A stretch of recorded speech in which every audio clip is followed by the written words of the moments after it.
Hey, what is going on, folks? Working Title Short Show. We are back. Wow, I said And short show, sports show. short. Um, no, Cowboys fans. We're not allowed to yell "How about them Cowboys" yet. No, we're not. Can I No, speak we're on not. something real quick? No, you're not. Um, Stick the cocks back in. No, we're not. Be happy. I want to hit on this now because I'm probably not going to care about it later. Um, I watched the whole Bash at the Beach 2000 before we started recording. Dark Side of the Ring. Um, there's two things. One, the one thing I would say Vince Russo fucked up in that scenario. Um, him airing out Hogan and Bischoff like he did in the ring like that, it was very unprofessional. I definitely agree with everybody that was like, yeah, that was unprofessional as shit. Now the other side of The that, whole part where he was like, "You see that son of a bitch? He'll yeah, that never shit, work." that Okay, shit. you know what? You want to hear something weird? Mm. I'm with Vince. No, that's what I I'm saying. get. It's I'm unprofessional, but kind of I with get Vince. it because No. By the rules of wrestling, when you get behind that curtain, if none of the TV executives are going to do nothing, fine. Every wrestler should take a piece of your ass, though, you know, even if they didn't like Hogan. You know what I mean? It's like, yeah. yo, bro, for real? Because here's the thing: what I didn't know is Vince Russo was the one that was like, "No, I want Jarrett and Booker T to fight it out so Booker T can win." And for the longest time, I never knew Vince was really like pushing for that. I always thought Yeah. it was just. I never knew that because for the longest time, I was like, "Man, Mhm. Vince Russo, he full of shit." I was like, "Oh shit, I didn't know he was Vince, really like pushing that." Damn. Vince Okay. is Shit. this is just mature D talking. Vince was a clock that was broken that was right 3 times out of the day. Yeah. Let me make that very clear. I know that we're supposed to be two. The motherfucker gets one more because there's some shit where it's like, you're not a genius for that. That's just a good move, nigga. I ain't gonna do. Yeah. You know what I mean? It's a Like common he's sense move not a there. genius. He's just like, that's a good move. That's a good move, bro. Let's do that. Let's do that. And Jarrett, Like, the funny thing is, Jarrett was but 100% for it. Like, all right, shit, I'll drop it to Booker. That's cool. yeah. Everybody, it was weird. Booker was one of the guys where it was overdue. He was ready to get it, and everybody was ready for him to get it. I will say this: it didn't get the pop out of black people that I wanted. But then again, I wasn't the WCW kid, so you know what I mean. Because I can't really say how it felt. You know what I mean? Just to be WWE at honest. the time, it was one of those things that because WCW was losing badly in the Monday Night Wars at the time, everybody was so focused on the WWE product and everything that was going on over there that it's like Booker winning it. It didn't go like trust me, we were all excited, but it just wasn't huge at that time because the focus was so much on WWE, unfortunately. Put So it it's this like, way, and by the because it time ain't Booker's back, happening. yeah, Because it ain't happening. Because it ain't happening. That's how it would have been if motherfucking Swerve won. yeah. Dead serious. Oh, people that know wrestling, respect it, love it. Well, we would have been like you. There are probably people in WWE that are calling, "Hey, yo, Swerve, you did it, baby." You know that crap Yeah, is one of the big moments of wrestling. But for the real talk, bloop, it won't do that yeah. big of a wave, man. And which that takes. Don't let that take nothing away from Booker. Trust me, it doesn't. It's just that I'm letting everybody know how it was, at least as a kid.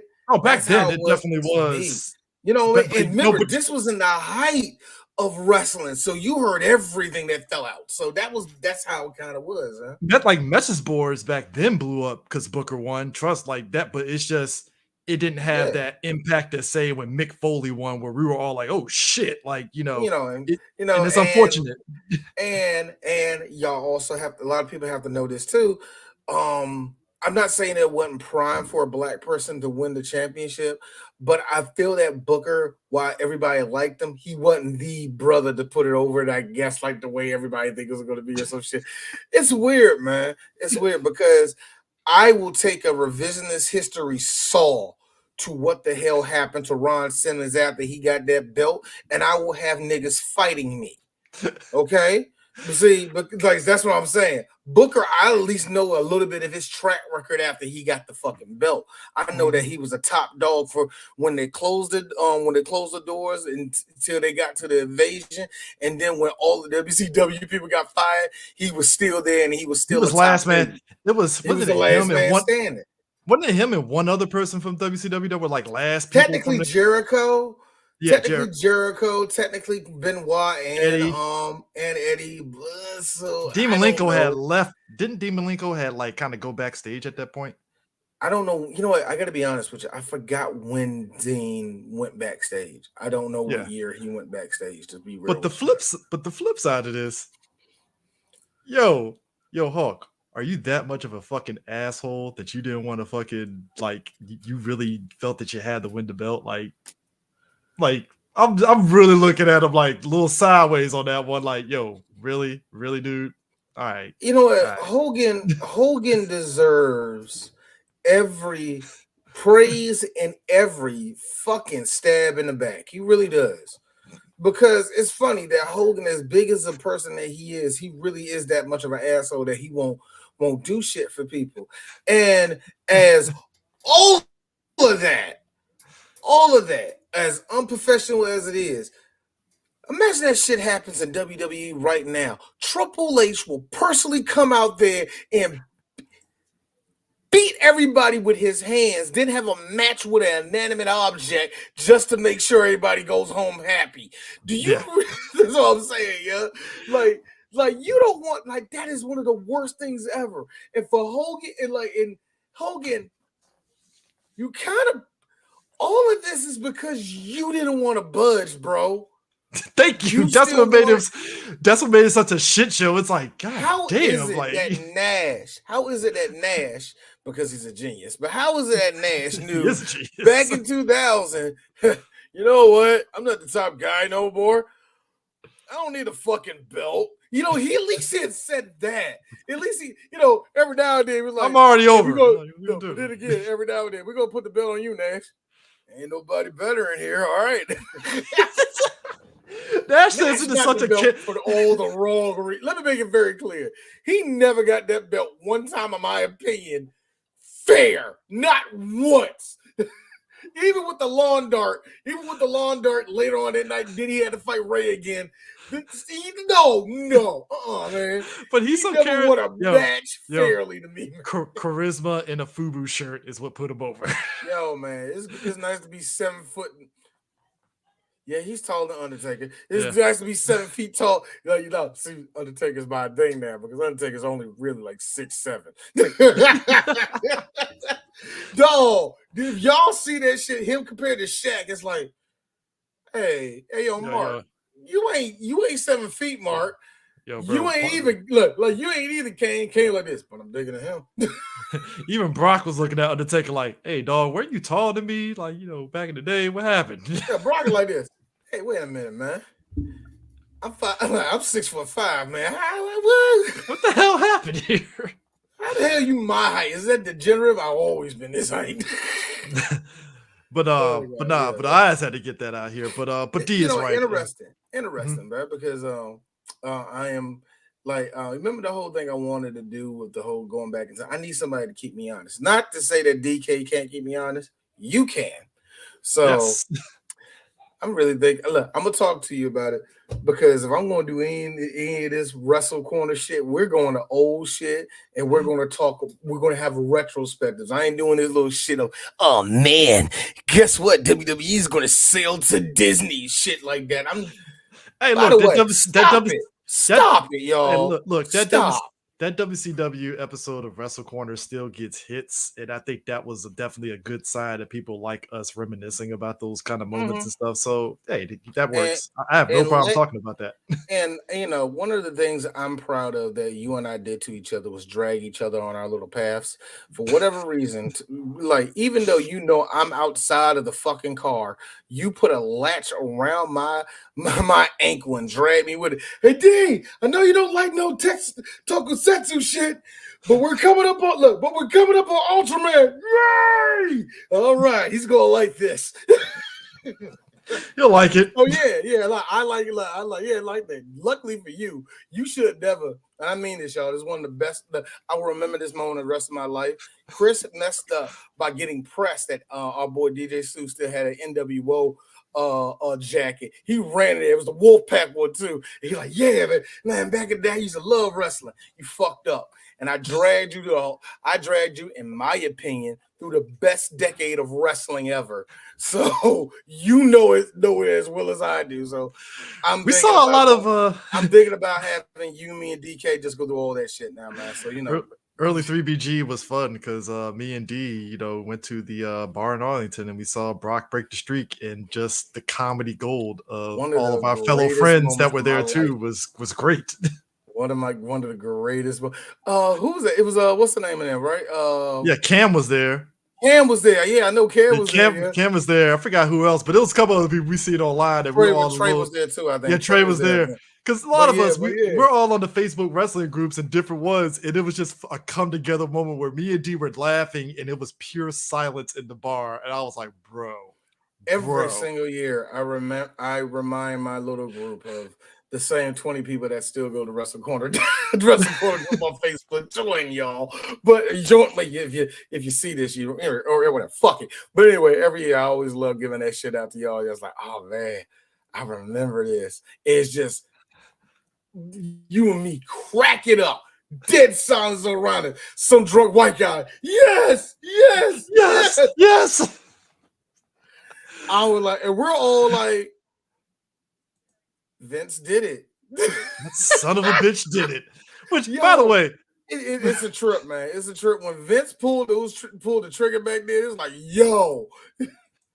Which, by the way, real quick, Russo's story of how he left WWE to go to WCW is hilarious, because he literally went to Vince and was like, can I get a pay raise because I need to move my kids closer to their mom, so because I haven't been home. Fair, right? You're like, all right, that makes sense. He's been doing good, attitude era, yada, yada, yada. He said Vince looked him in his eyes and said, hey, dog, I pay you enough to get a maid. Do that. And I was like, yo, that sounds like a Vince answer. Here's the funny thing. Of all the shit Vince Russo says about how he left WWE, that is the one constant thing that he always said. That Vince like, nigga, get a maid. I was like, damn, you know what? That sounds like a Vince answer. Like, I have to be honest. Vince got a point. I mean, Vince and Kenny McMahon got a point, yeah. Hey, look, man. McMahon got a point on that one. Why, nigga? This is the attitude era. Do you know how much I'm paying you right now? Trust me. If I tell you how much I'm paying you 20 years from now, you're going to be like, you're a fucking idiot, dude. But anyways, speaking of which, NFL week 2, a lot of predictable things that we knew were going to happen. You know, you're right. As Cowboys fans, we can't say hi about them Cowboys yet, but I'm glad that Dallas isn't playing with their food and the defense is just like, oh no, motherfucker, you're not getting nothing. Because as a Cowboys fan, and actually this is a good segue, we didn't talk about this. So D, you remember when there was an article that came up about how the NFL was like, oh, we're cracking down on illegal sites and stuff because we lost $28 billion, which is the most bullshit number ever. Because, like, dog, really? You lost $28 billion? Yeah, really? Come on, dog. Really? Billion. Okay. Billion. Come on. Okay. Yeah, it brought together some. Budweiser's hurt. Yeah. But it brought together a conversation that we were all saying. It's like, yeah, it is kind of bullshit how, like, we can't even if we have NFL Sunday Ticket, you can't even watch any of the blackout games. Like, if you give people the opportunity to watch blackout games, that would be great for everybody. It's more money. It's money left on the table for everybody if they just allow people to watch it. If you want to package it in with Sunday Ticket and shit, because that would actually kill illegal streaming, honestly, if you want to do it that way. Do you want to know the real way you kill illegal streaming? You find a way to make Sunday Ticket a thing that you can just put on television off the break. I mean, if you make that a free channel, make sure there's an advertisement, just real talk, so y'all can make your money. Make Yeah. sure there's something down there on the bottom that's always advertising. DraftKings. You know, like do what they do in soccer. You see a motion, in motion, fucking advertisement. Mhm. The NFL can do that. Trust me, they can. If you make that a channel, do you know I will never touch my computer again? Oh no, I would never. I would Hell never no. touch this computer again. I just stay on motherfucking red zone because I want to eventually see my game. Now, yeah, it's gonna suck if the Cowboys over here and yada yada yada. Then I'm gonna hop on my shit. But you know what I'm saying? Like you got to make it tougher before you can do it on the computer. Yeah, and my thing is this: so when Cowboys games don't play over here, it's tension filled because you're like, ah, shit, what's gonna happen in this game? And the only thing you got is Gamecast on ESPN, and I'm sitting there on pins and needles, and I see Dallas and the Jets is like 18-10. I'm like, the fuck is going on in this game? And in the second half, they finally open it up. I was like, oh, thank God, Dude. Oh, thank God. Slow grind. It was one of those games where it's slow grinding. The defense on both ends, man, just so good, man. I think Dallas just ate them up. They just ate them. That defense just murdered them. Dallas finally got when Dallas finally got in their offensive groove, they just wiped the floor. And then wiped the floor with them. Let me tell you something. Dak was 31 and 38. That's what happens when you take care of the ball. 31 and 38. No mess ups, took care of the ball, man. There was one pass. There was probably two passes that you seen. He had a CD wide open CD Lamb in the end zone. That was the one I was like, yeah, Dak, you could have threw the CD out. I'm not even talking about that. I'm talking about the ones where he's like aiming for somebody and it hits somebody's hand and it's like, woo. Even with the two, there was like two of them that looked bad like that. But even with them, it was like, I know what Dak saw. I saw it too. You weren't expecting the speed, and you didn't expect somebody going to look up and put their, you know what I'm saying? It's one of those things that a quarterback would do, not thinking that somebody's going to have the intelligence to do it. It's a smart fucking defense. Let's make that very clear. It's a smart fucking defense. So yeah, you threw like he who is it? CD Lamb got 143. CD got 143, meaning that whole time, all you heard all them secondaries just clapping the air like a motherfucker. Yeah, they were coming, man. They were coming for Dak on both ends, and he played a good game. Meanwhile, Zach, I'm sorry, bro, you suck. Yeah, you stink, look, man. Look. D told me to say easy, and he's right, but I'm still gonna pull the Shaq. I owe an apology, Mike McCarthy. I wasn't familiar with your game. Look, it's what we said. No, I'm holding too. But here's the thing. It's what everybody said last year. Dallas could be good if Dak takes care of the ball. That's really the X factor. And I think basically Mike McCarthy is like, all right, look, we ain't going to have you doing some crazy shit here. All right. If we need you to check down, cool. If we need you to throw the CD because he's open, cool. But we ain't going to have you doing some stupid shit for no goddamn reason just because we up 20-10 or some shit. Like, nah, just keep taking it easy, use our run game, and just get it how it comes. And mainly, like I said, be complimentary to that fucking defense. If that's all you can do, if you're a check down dude, fine. You know what that does? That gives your defense at least 10 minutes to fucking rest.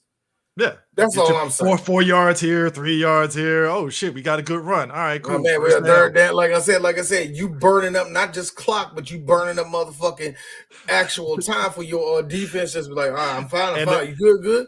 And the opponent defense is frustrated because they're like, fuck, man, they got damn 4 yards. Ah, shit, they got 3. Damn, what the fuck is going? And now they're flustered. I felt bad for the Jets. I think the Jets got tested in a good way.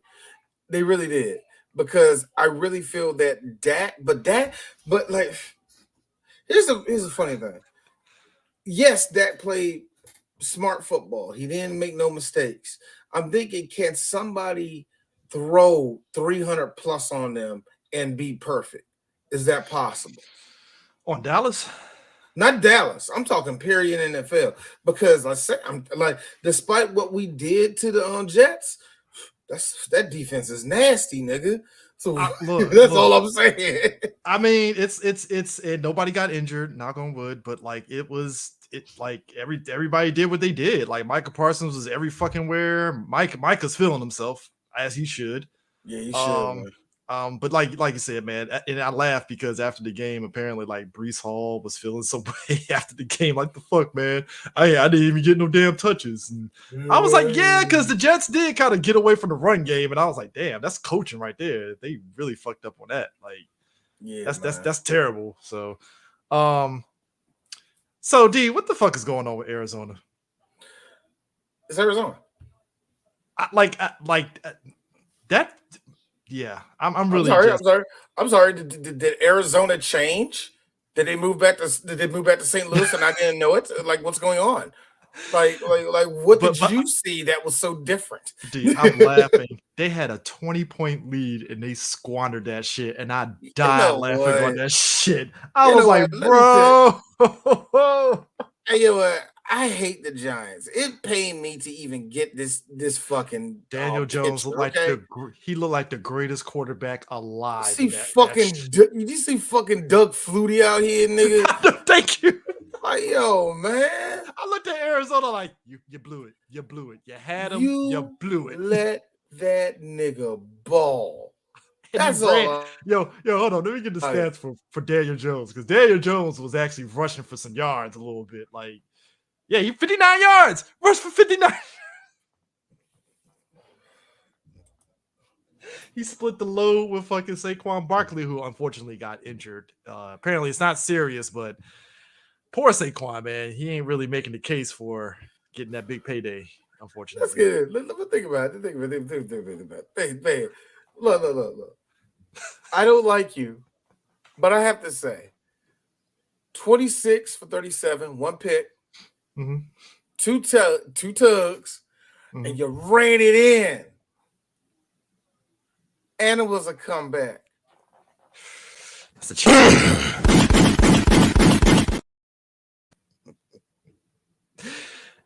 I respect that. I hate the Giants. I fucking respect Arizona did everything they could, and their defense just floundered badly. Well, you said it earlier. Blew it. You had it all and you blew it. Hey man, Giants coach, I guarantee he was breathing a sigh of relief like 40-0. So let me get this shit straight. You had over 100 with Connor on the ground, meaning that you could have dragged this team out, man. Joshua, nigga. Zach Ertz was your boy for 56 yards. Swiss Miss was out there, nigga. Get it. I get it. They lost Saquon. They lost Saquon, and you still lost. You made the joke anyway. Man, I feel bad for them, man. They lost Saquon, and they still lost. It's Cardinals. I don't feel bad for them. Hey, after what's his face? They're black quarterback. I keep forgetting his goddamn name. Kyler. Yeah, Kyler Murray and shit. Yeah. Hey, look, until you do right by Kyler, Tell that nigga to read a playbook. Anyway. Yeah, I forgot torn ACL. That will do it to you. But it's fun seeing it. It's still, like I said, it's always fun seeing the team get dog walked. So 49ers, they looked a little shaky against the Rams. I thought they were going to blow out the Rams, but they looked a little shaky to me against the Rams. You know what? I will give the Rams this, man. They stayed in that game longer than I thought they would, man. Is this team kind of good? Who, the 49ers or the Rams? Rams. They're getting rid of Cam Akers, which I'm kind of shocked. They're putting him on they trying to trade him off, which I'm kind of shocked on, because I'm like, he's actually a pretty decent running back, and you're gonna get rid of him? Like, are they cleaning house? Well, yeah, they've been cleaning the house for the last 2.5 years, but yeah. Right now, it's too early to call, because it's them in Seattle that I'm kind of like on the fence on and stuff. So right now, the 49ers to me are kind of like the runaway team in the West right now. But Rams, they got potential. I don't know if they're gonna be Super Bowl contenders or anything. Maybe a playoff. Shit, right? Maybe. I'm thinking playoff. I'm thinking playoffs at this point, man. Christian McCaffrey, you know, that white boy going to be the reason why the 49ers are going to keep rolling. Hey, it just is what it is. It ain't gonna be Brock Purdy. I tell you that fucking much. I still don't believe in that dude. You stop mentioning fucking Stone Cold. that's how the white boy. That's how the white man runs, boy. I'm like, yo. Also, Stone Cold, I don't believe him as a runner that quick. I'm sorry, like that movie tried to make me believe. Please. You know what? I always laugh at any of those. Like, I always laughed at any of those white men when we were like kids. They were like those, stuffy white guys. Yeah, I was a running back, dude. You look like you can't run. I doubt you was. Do you think that's a stereotype that us as black folks put on white boys? Okay, because it's not to say that it's not to say I ever get shocked at white people that can run. I don't. It's just. I do. We as black people get put into that category of, well, black people are runners and are quick runners. It ain't even so much like, well, they got good muscle. They got good muscles that make them run. Well, the black people, they have different type of cartilage than we. Anyway. Oh man. So Commanders and Broncos. Now, I want to make something very clear. Last play aside. Ass. Yes. Ass. Yeah, last play. Controversial as shit. No, this whole game was ass, actually. But go ahead. No, I know. Saw a lot of good things with the Broncos. A lot of them really wasn't Russell Wilson's fault. But I saw some good things. Commanders, defense is steady, but they're making dumb mistakes. Looking at you, Chase Young. But I see potential. The Commanders got potential, but again, it's the case of how long can this keep going kind of vibe. Yeah. I think they lucked up out of this. So just simple point. They got lucky. But I'm gonna be real again. Still not sold on Sam Howell, and it's funny enough. A lot of Washington fans still ain't sold on him, despite the stats. 27-39, 299 yards, 2 TDs, but yet the fan base is like, still not sold on him. Which that's fair. I'm sorry. You wait a minute. Give me that. Wait. Let me just stop. Let me stop. Guys, I get it. If you like them, fine. Yeah. But me and Chris, all we see is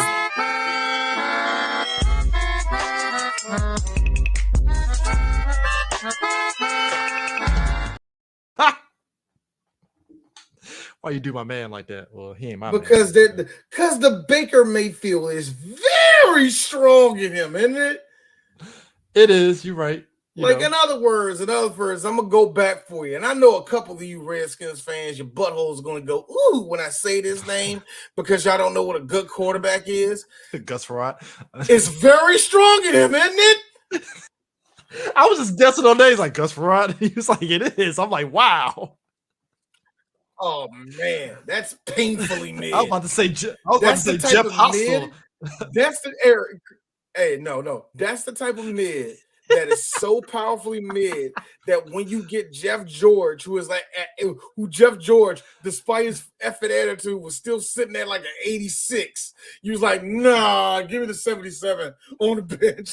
Nigga, that dude was a 75. I hated Jeff George, and I hope all of Washington. You know what? Washington talked so much shit getting him and Brad Johnson. Y'all had to live here. Y'all would have to live. What a time, D. What a time. Remember when they got him and Chris Dishman at the same time, and the Redskins really thought they were going.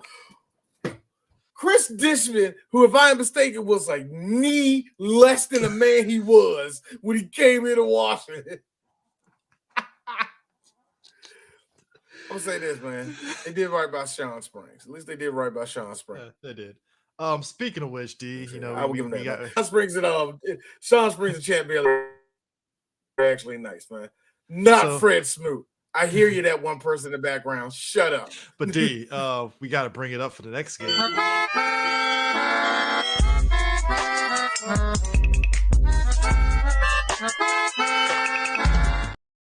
Yes, the Baker Mayfield experience got them 2-0 because they beat the Chicago Bears, and that's not saying much because I think we need to have a come to Jesus moment. Justin Fields is not that guy.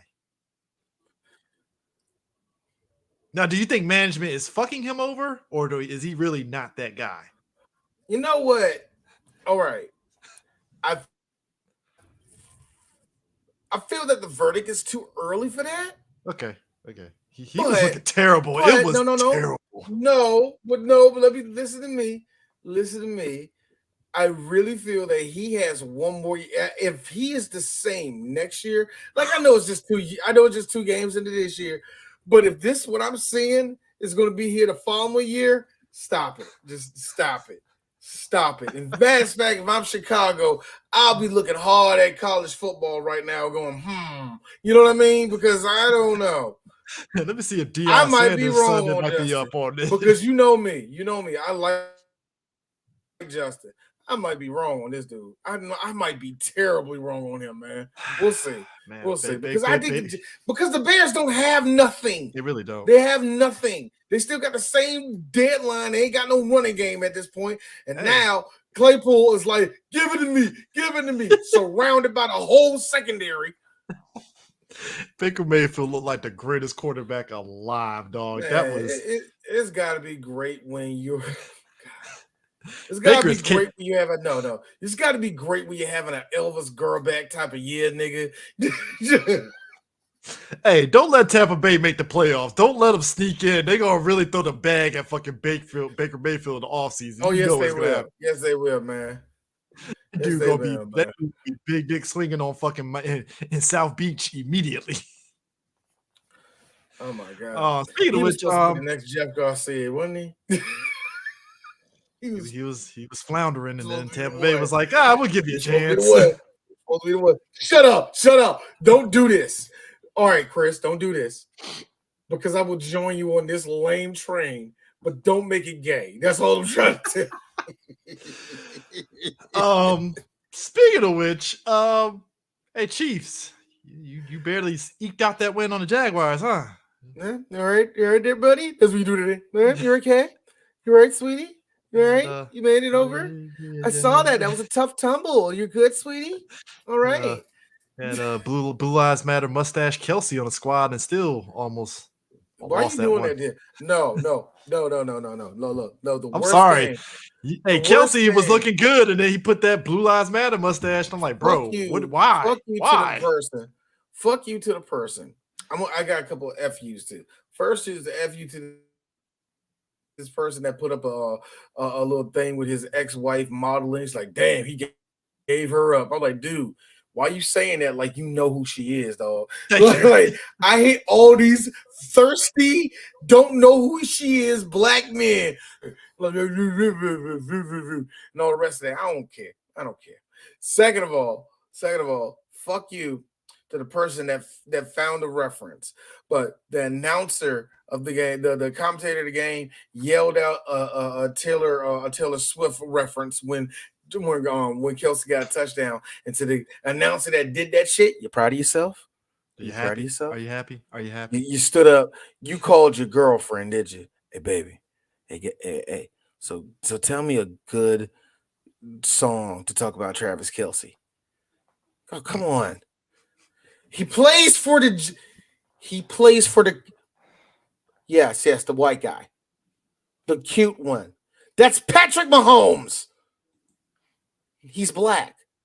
His dad is black. Look, type in Patrick Mahomes Sr. Type it in. No, I'll wait. Anyway, so that's what happened. I ain't gonna sit there and call, push the red button on the Chiefs yet, but it's like, hey, Chiefs, watch your back. Just saying, like, oh man, dog. All right, watch your back. So the Diamond Dogs, they're in trouble. They're in deep trouble. Hey. How do they feel? How does it feel like right now to be a Chargers fan? On Jameis Winston. Where was the pain, Jameis? Yeah, just pain. It was pain everywhere. So we got to keep on pushing through and being resilient. That is every Chargers fan right now. It's just pain. It's just pain right now. Bro, the Chargers coach just unleashing during that press conference, like, how do you think I feel? How do you think I feel? All right, Jesus. I'm like, yo, he getting testy as shit right now. But it's Chris, like, well, Chris, when you walk into the press conference, think about it, Chris. We're press. We're press. We walk into the press conference. We're sitting there. Hey, how you doing? So Arby's in here. His ass is on fire right now, bro. Bro, but the stats don't lie. Hey, Chris, he's not going to make it to week 6. I mean it. Stanley is gone. Dude, the stats don't lie though, because like San Diego, the Chargers, the Diamond Dogs, have literally a history of win or lose, the games are ridiculously close by like 1 to 3 points for no fucking reason. And it's like, yo, and it's like the craziest stat line ever. And people are like, this is weird. I know, right? I know it's sad. I'm sad, but apparently Spanos, every time Spanos hops up to clap that y'all got a motherfucking touchdown, he sits on the Buffalo Wild Wings button and wacky shit happens. I'm sorry. So you know it ain't my team, dude. Allen. I never seen a team that had so much functional shit go for them and they don't win. I love it. Shit just ain't working out for him. It's like, God damn, this is just shitty luck, man. This is wild. Speaking of which, Patriots 0-2 and Tua is 2-0, and apparently he owns Belichick's soul. And Belichick right now. I can't take this shit no more, man. Is it the eyes, D? Is that how you can tell? Oh man. Them sad eyes. Did you see the way that motherfucker look? Look. If anybody I knew I should have got a motherfucking gift of this when it happened. Yo, I need y'all to look up the way he throws out the motherfucking red flag. It was such a it's like whatever. No. The way he did it, nah, I don't like that shit. Fuck that bitch. No, yeah, challenge. Like, what the fuck is your problem, Billy? Yo, I'm gonna be real with you. The Dolphins, like if I'm a Patriots fan, there's nothing to panic about. Y'all fine. Y'all, yeah. No, they're not. Oh, but they all right. They're all right. Well, the Dolphins, you got Zeke and Mac. You want to know something funny? Mac Miller. About to say Mac Miller, Mac Jones. Oh man, come on, man. They got Mike Miller, man. He had the 3-point line. It's like raw. Yo, why the fuck? I'm just being real. I don't believe 1 second of this fucking EA Sports is in the game ass team. I don't believe 1 second of them. Look, I'm gonna be real with you. I see a defense that can get snapped in half. I see an offense where it's like, okay, we're gonna jump ahead on that. I see an offense where it's like, what if we take half the field? They do nothing. You're talking Dolphins defense, right? The Dolphins defense and the Dolphins offense. Okay. I see them beatable. If we're looking ahead here, to me, I can see the Broncos beating them. No, they're going to beat the Broncos. This is going to be This is going to be sad. Patrick Surtain is going to take off his helmet and beat the living crap out of Sean Payton because Sean Payton don't know how to coach in the second half. But that's a whole different other subject. But anyways, Bills are definitely beating them. I feel they're going to lose to the Giants. No. I'm giving the Bills. They ain't no. It's going to be no. Don't worry. And when we get to week 4, we're going to be taking our bets again, and we're going to take the bets like how they do on Fox. I'm going to pick like 6 games every week and shit. We're going to do it like that. But anyway, right. I see the Giants beating them. It's just I smell an upset with that one for weird reasons on that one. Eagles are definitely whooping their ass. I don't give a shit who you say did. Eagles whooping their ass. Chiefs are whipping their ass. Raiders is in the maybe column to me because I'm still not sold on Jimmy G. but I don't they know can what. do it. I don't know. I don't know on that. But look, the Dolphins. Commanders and Cowboys are definitely upsetting them. Are definitely whooping their ass. I can see. I got the Commanders getting them. Oh no, I got that's what I said. I got the Commanders and Cowboys getting them for sure. When they get to the Commanders, oh my God, they're going to have such. They're going to be. Tua's going to be running for his life. Oh, they got the Ravens too, by the way. And Sweat and Young are going to be feasting on that little dude, you know. So they're going to try to make sure he gets out of balance and all the rest of that. Dallas is going to take care of them. But I don't believe that they're just like now. Look, yes, they have Super Bowl capability. Let me make that very clear. They do, but that's just because you got Tyreek Hill. That's like saying whoever had Jerry Rice was going to make the Super Bowl every year just because they had him. That's the way it sounds like. You know, like this is a good question though. If the Chargers keep this up, how long would it be until there be calls for the Chargers to be back in San Diego? You know, I think legally they can't go back or something. Really? Like there's something there where the move back to San Diego is not going to be the easy road that everybody thinks it's going to be. It'd be a rough road kind of thing. It's going to be like, oh God, so we got to go through the state of California again. We got to talk to the people of San Diego. We have to make sure we have a stadium. We got to see where we resident. I think it's another stressful headache. Personally, I think it's going to be quicker than what we realize. But I think they can't go back like within 10 years or so. There's a law there. There's something there. I forgot what's the real precedent, but it ain't gonna be as quick as we think it's going to be. But yeah. There was two. They need to get the fuck out of LA. They really do. You're competing with the damn Rams, who are the beloved team more than you. So you know, man, look, y'all can't go back there, man. Just go to Fresno. Be the Fresno Chargers. Fresno Chargers. It's like we're by the water. We're gonna play at Fresno State, nigga. That's like a 35,000 seat stadium. Y'all can do that. Y'all can rock. It's not like y'all ever get 35,000 in the stadium anyway. You be fine. Nigga, y'all barely sell out the bottom of SoFi. Don't do that. Don't do this. Shut up. It's Fresno. We're in between two good cities. There's a lot of meth heads. It's cool here. It's cool. If you would have told me crime rate is actually higher than it should be, seriously. Fresno is actually really hood. It's more really hood is. than it should be out I've driven. Hey, when I lived down in California, I drove through Fresno. Yeah, they can get wild. I remember seeing Bruce Bowen talk about his life, and he was talking about how he grew up in Fresno. I'm like, is Fresno that bad? And then one of my cousins was like, yo, let me tell you something. Hey, nigga, the Bay Area, nigga. Anyway. Bro, so if you would have told me on Monday night, I would have been more entertained by the Steelers Browns than the Saints Panthers, I would have laughed at you, but I was. Please, man. Please. The Saints. Only because I wanted the Steelers to win to kind of recover from the last game. So, hey, man, mission accomplished. The Saints did that full on across the finish line ass football, yo. I ain't gonna lie, I laughed at that shit. The way Derek Carr was playing, I was like, can we just get Taysom Hill as the quarterback at this point? Like, please. Man. the way you ain't lying, man. James Winston out there like, hey man, look, man, I'm ready to eat the W's, man.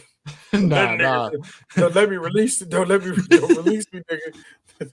Let me unleash on these niggas, man.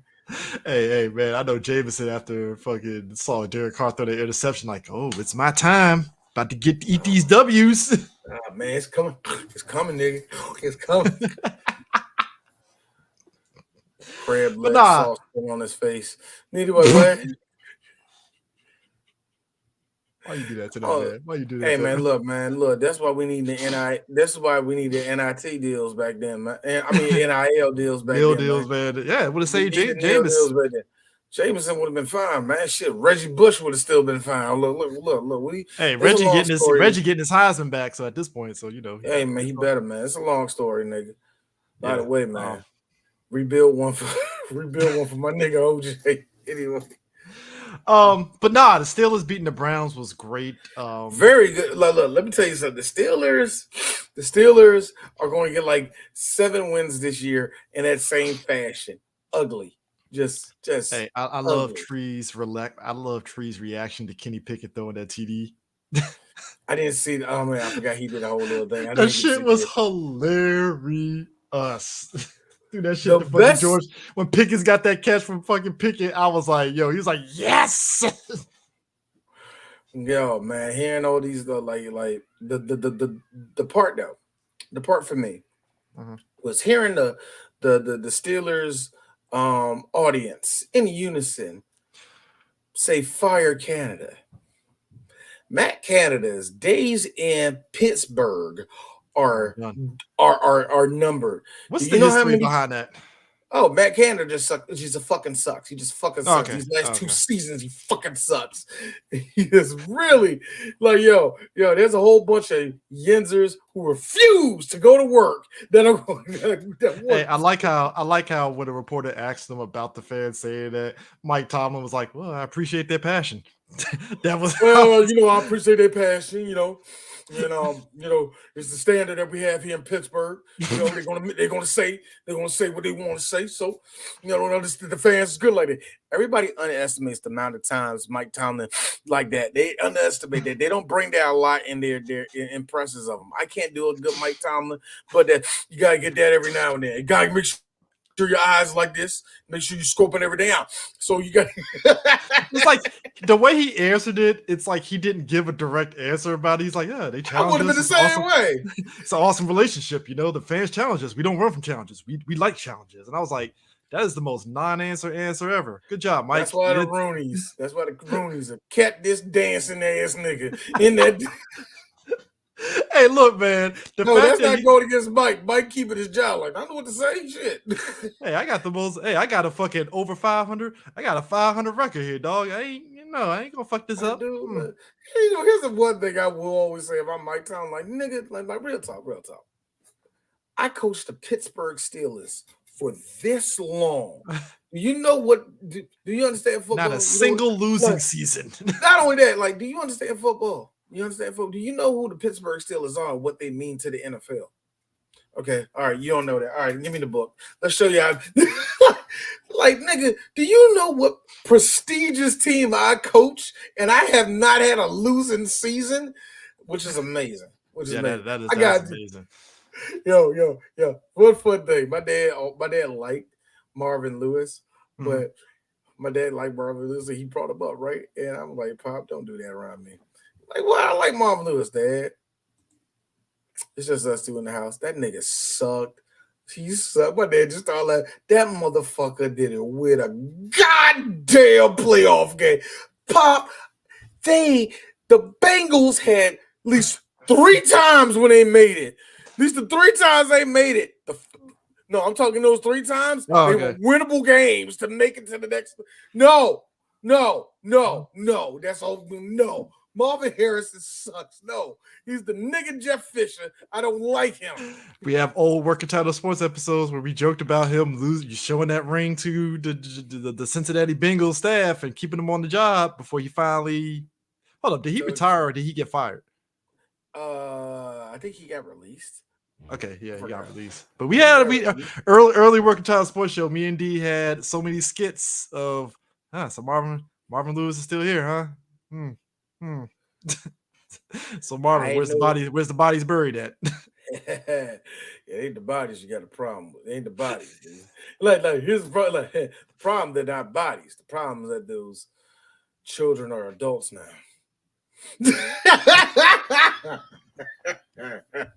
So speaking of which, that's the real problem about all this. So the Indianapolis Colts got the combination of Anthony Richardson and the Gardner Minshew experience and beat out the Houston Texans, which isn't saying a lot because it's the Houston Texans. They Hey man, like first and second of all, CJ Stroud, I gotta say shout out to you getting the full NFL experience to throw over 300 yards and still fucking lose a game. To Nico Collins. Welcome to the NFL, nigga. You're with the Houston Texans. Expect more of that. But yeah, the Gardner Minshew experience did Texans not football. Have at it.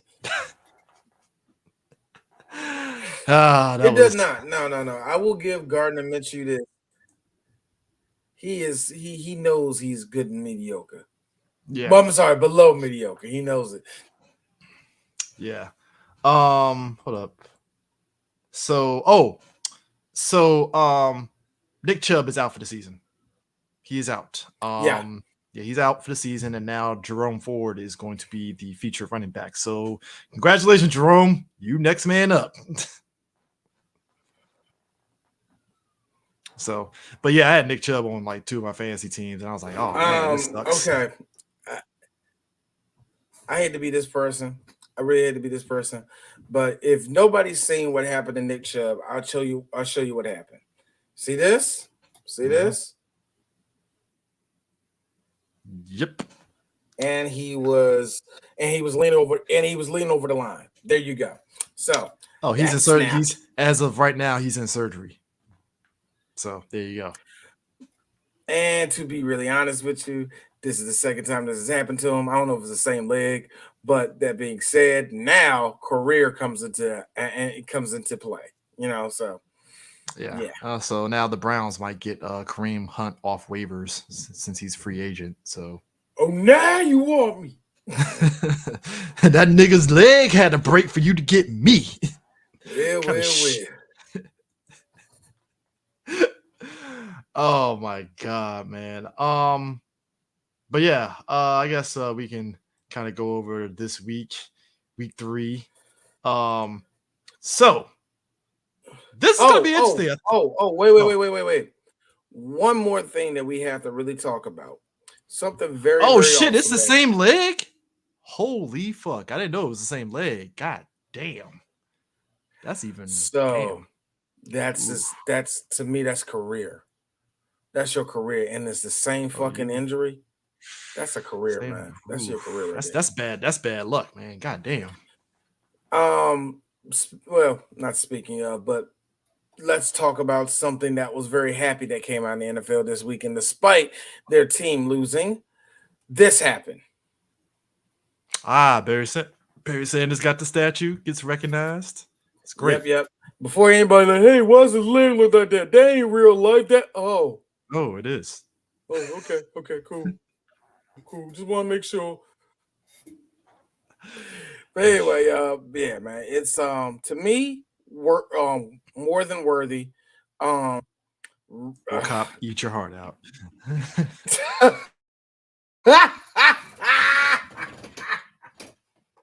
Yes, folks, Detroit RoboCop got a statue before Barry Sanders. I felt so sad about that. I was like, God damn, man, how the fuck RoboCop beat out Barry Sanders for a statue? Well, number one, Detroit Lions. That's number one. Somebody in that front office is like, how the fuck did we not put Barry Sanders in the statue? But yeah, RoboCop got it. Damn, we really fucked up. How the fuck Murphy get one before? But I love it though. I love it for him, man. I love it for him. Yeah, he's like the most humble. He's like the most humble person ever. Like it doesn't feel like he's ever bitter about like never getting. Nah. I think Barry's one of those situations where because he's such a quiet guy, because I wouldn't say he didn't make any waves or nothing like that, but because he was just on the Lions, it just didn't work. The Hall of Fame career that he had should have been much, much more. Let's put it that way. Oh yeah, for sure. That's the best way of saying it. That's the best way of saying it. And him and Emmett going back and forth. I mean, shit. Yeah, they were like it was the golden era of running backs, and he was just by far one of the best ones. Yeah, he is. Yes, he is. I totally forgot. Yeah, he's from my he's my family knows his family type of thing, so I'll just end it right there.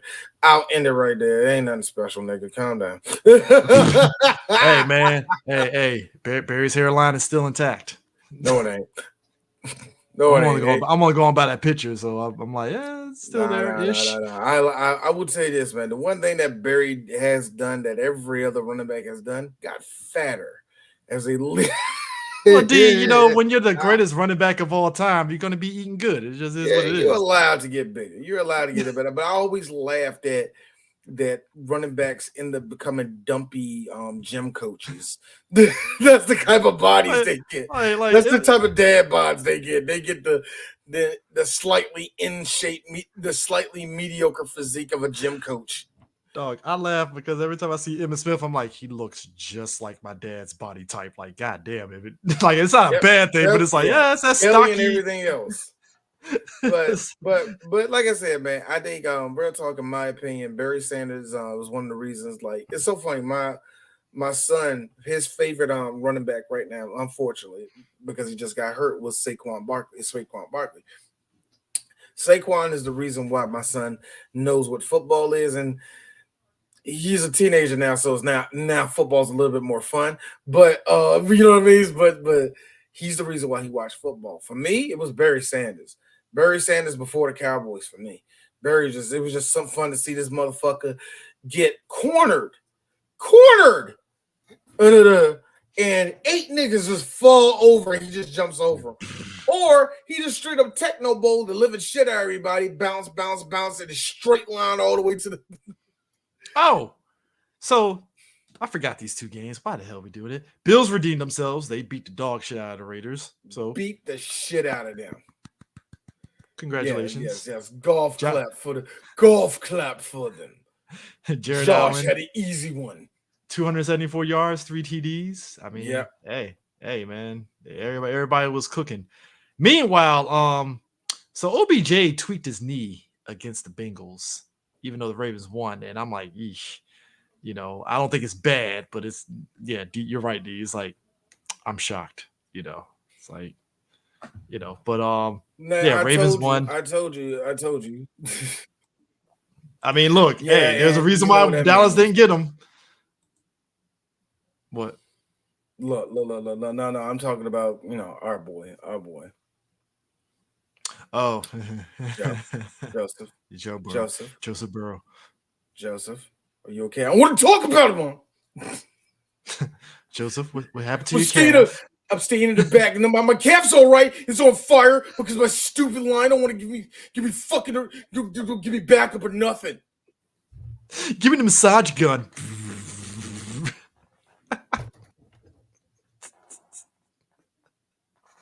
Yeah, he was on the sideline with that massage gun. I want to talk about it. Every time I throw him T always dropped the ball because he's a fucking bitch. I don't care. I don't want to go to his house no more. I don't want to go to your house because you don't even have a PlayStation. I got a PlayStation.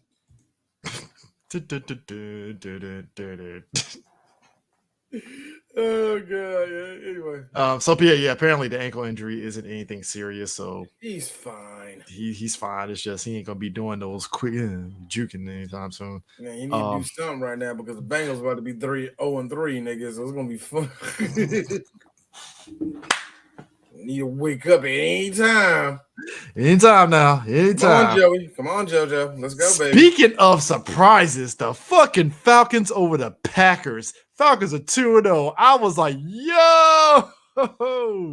The Packers should have won this game, number 1. Oh, they should have. They should have. And number 2, hey, Atlanta. Y'all ain't got that many this year. All right? Hey, get it in while you can. I'm about to say, man, y'all only got like. All right. For some of y'all, Chris, you ever go to the arcade with his hands? You change. All right, now it's only about $4, so you. Yeah, that's what I got. Yeah, that's kind of what the Falcons are on right now. Borrowed time. So I mean, they're in the NFC South, so I think they're use it wisely. Use your tokens wisely. You might squeak out to the playoffs, dog. So I'm just saying. So week 3. This Thursday night game might be really good, actually. Giants and 49ers. It's going to be a slaughter. 49ers busting they shit. But here's my thing. It's Thursday night where bizarro shit happens. I'm going Giants on this one. Don't. I'm going Giants on this one. It's gonna be some weird shit. Christian McCaffrey tweaks his ankle and falls down, and everybody's like, shit. Brock Purdy starts throwing directly at the defense. It's like up is down, down is up. What the fuck is going on here? Motherfucking Josh Allen fucking Daniel Jones rushes for like 100 yards. You're like, what the fuck is going on today? Jesus. Saquon come off the bench like Willis Reed. Yanks five people.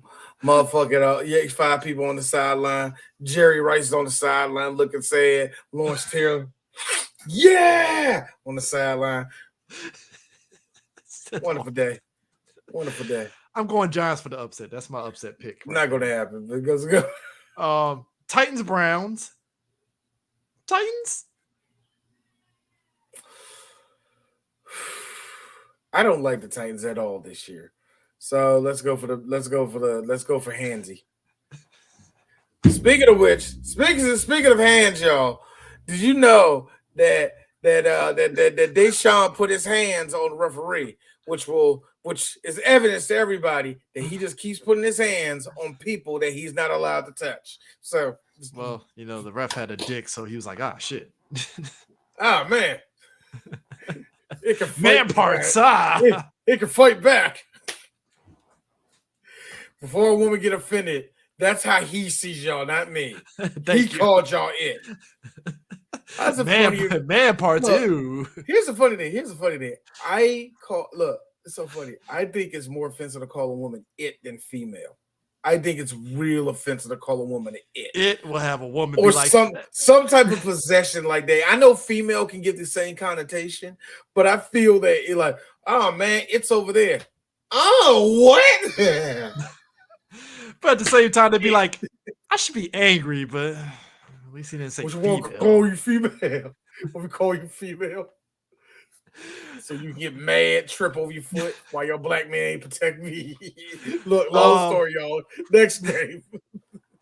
Falcons, Lions. I'm gonna go Lions because I still not trusting the Falcons on this. I got the Falcons actually winning this because I think the Lions need one more loss so they can get on their 6-game winning streak. Okay, that's fair. Oh no, I need these niggas to humble themselves. I know that's stupid. Detroit needing humbling, but no. Every win they're going to you gotta think about it. Every win they're going to be insufferable. So I need to get a little bit. I need y'all to lose a couple times. Are you talking Saxonville levels of like ridiculous? Okay, that's fair. Yeah, that's fair. Dan Campbell got the whole city humming. Last time the city hum for the motherfucking Lions this good, they's like, oh shit, man. The last time the city hummed this much for the Lions, they was like, man, Megatron coming back this year. Still MIA.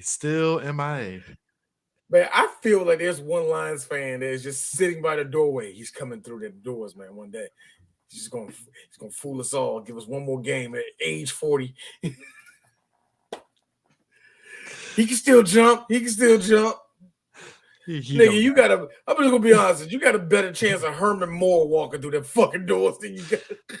I'd rather see big ass Barry Sanders in the uniform juking niggas than see Megatron. Boy, man, you like the motherfucking Tostitos commercial that's out, man. Like, yeah, we can play again. My favorite part of that commercial is Dan Marino going for the glasses. That's my favorite part of that commercial. Dude, when Barry was down on the ground, I was like, "Yep, that's exactly how it's gonna be." I was like, "Yes." The part my dad liked was Randy Moss. Who straight up, nigga? I'm Randy Moss. Yeah. Ow, ow, ow, ow. I'm like, that nigga in pain. That man's in pain. I know he is. Saints Packers. I give it to Packers. I'm gonna give it to the Pack. Yeah, the Saints, I got you. Go ahead. Like I said, week 4, I'm unleashing on all y'all sorry ass niggas, yeah. So I'm just gonna let it go. Broncos, Dolphins. Hey, you know what? I'm gonna give it to Broncos because I want to give it to the Broncos, but I think the Dolphins are going to make mincemeat out of them. I really think the Dolphins are going to make an example out of them. In the battle of who's going to get a win, Vikings and Chargers. Sorry, Chargers, you're gonna lose this game. Somebody got to win. It ain't gonna be you. They're gonna lose terribly. Kirk Cousins is gonna barely beat them out and be like, "You like that?" And I'm like, all right, boy, I'm talking. Y'all gonna Keenan Allen is going to need a wellness check every 15 minutes because y'all gonna lose that game that bad. He's He gonna have I 100 think- yards, 100+ yards. They're gonna be like, the fuck happened? Asante Samuel Jr. is going to retire at age 24 because he's like, I ain't staying here for this. Some bullshit. Meanwhile, like I said, I'm standing by it. This nigga, the Brendan Staley, your ass is already on that grill and it's smelling good already, bro. It ain't even done yet. You still pink, motherfucker. No, he's going. I mean it. If he is still here by week 6, I don't know what the Diamond Dogs did. That's all I'm going to say. If he is still here by week 6, what? Patriots, Jets. Sorry, By the way, Jets. I'm going Patriots. I feel for the Patriots. They're going to be 0-3. They're about to be 0-3. I think Zach is going to just. Zach got 2 good games. This is going to be number 1. What's a good game to Zach? Under 2 interceptions and about 200 yards. Okay, that's fair. That is fair. I'm going Patriots because I don't want to see Belichick's angry face anymore. Why? Why do we all treat this motherfucker like he's a JV quarterback? I feel so bad. Now, speaking of this, this is gonna be a test. Bills Commanders. This is gonna be a test for the Commanders defense. I think the Bills are going to get him, but it's going to be actually a pretty good game. You trust Sam Howell, sir? You trust Sam Howell? I don't trust Sam Howell. No, come on. No. Everybody, but I think it's going to be a good game, though.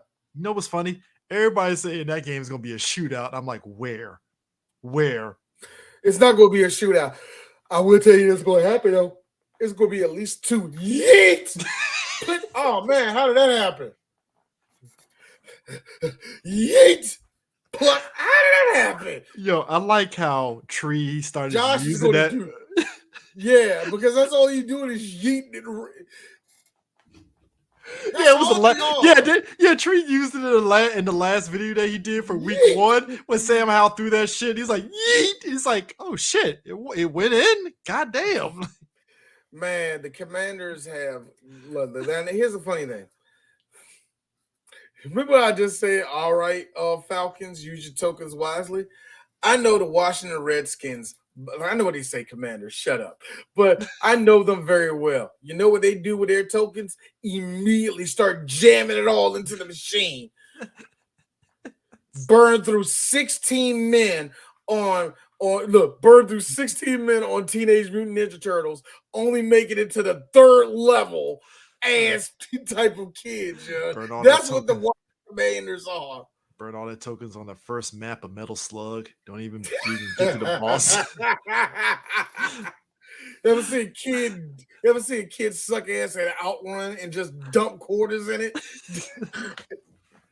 Get more time so they can just spin out and go into the dirt. I'm gonna be real. Future Tank Bowl, Texans Jaguars. That is going to be that's not going to be at the Future Tank Bowl. No, don't put that in the Jags. Jags are winning this stuff. They are going to definitely win that one.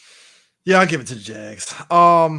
Colts Ravens. I feel this is a trap game for the Ravens. It is a trap game for the Ravens. I'm going for the Ravens, but don't be surprised if we like, the Colts. Minshew did that. Hey, man, the garden's going to grow. The Minshew experience did that? Damn. No, see, when I say the garden's going to grow and I'm mentioning Gardner Minshew, I feel like the garden is just going to be like sprouting like motherfucking white seltzer, like hard seltzer drinks. Oh, man. Well, like margarita. You know what I mean? All right, we got to look. Gardner, come on. All right, we got a party. Hey, Gardner, yeah. Why are you doing this? What is this? What's this for, man? What's it for? You're not even. Cowabunga. I ain't got a problem with white guys that do that, but white guys that live by it and they're not from California or do bro enough to do that, I immediately slap your hand like, stop doing that. Stop it. You a grown ass man. Stop it. Hate to say it, Panthers going 0-3. They play the Seahawks. Seahawks defense is pretty nasty. I gotta admit. The Seahawks are going to hobble to 8-8 this year, and I don't know how they're going to do it. I say 7-9, sir. Yo. Geno Smith is peak Geno Smith right now. I love it. That means he's going to be hot. That means he's going to get you a win. You ain't going to like how you get there. You're not going to like how you. Hey, you might not like the hobble to the finish line, but you're like, fuck it. At least he made the finish line. Man, this is pure falling down the stairs territory that y'all niggas in right now. Yeah, just get your victories where you can. In pure trap game again, Bears Chiefs. Now on paper, the Chiefs should mollywop the Bears. I just feel the Chiefs are going to let the Bears linger for some dumbass reason. They are. That's exactly what's going to happen. And they shouldn't. And they shouldn't. They're going to let them linger, but they're going to win the game. They're going to let them linger. They're going to win this game. They're going to let them. Justin, he almost, they need a field goal. Don't worry, y'all. It's the Bears. They're not going to make it. Yep, I told you. No, it's gonna be like this. Dong. Boom. Yep, told you. Keep on riding, Bears. Keep it on, man. In another unfortunate casualty, RIP to the Cardinals, because you got the Cowboys. Yeah. Remember how I said Swiss miss? Yeah, okay. Now, imagine if something, Micah Parsons is going to do that to our boy Swiss Miss. Poof, that I can't think of that. Marsh, he's going to hit him so hard marshmallows are going to come out. I had a Sonic joke. Rain. I had a joke for this, and I didn't like none of them as I was thinking about it. Hey, Cardinals. Boy. Hey, man. Look, man, look. That's one gonna be the one that you tag you with. I ain't going out there. you see Parsons, man. I don't want that. Dallas got 3 easy teams. Our first 3 games. The confidence boosters. It's kind of like I think these are games that you have to reinforce shit on your offense and defense. You have to. And I feel bad for motherfucking I feel bad for Dan Quinn. Why, D? Because Dan Quinn not only has not been challenged, but at the same time, I know he's looking at his card. It's the second game. I got to play number 6 in. I got 39 on here. Yeah, I know. I know he pissed off. He don't know how none of his defense actually functions because. No, for real. This is one of the it's good problems, but it is like fuck. What the hell is going on here? You know how we always say trap games and shit like that. There's reasons why you say trap games is because the offense either never been tested, the defense never been tested. Maybe they're both good offenses, but they never met us equally good offense. There's always a factor there.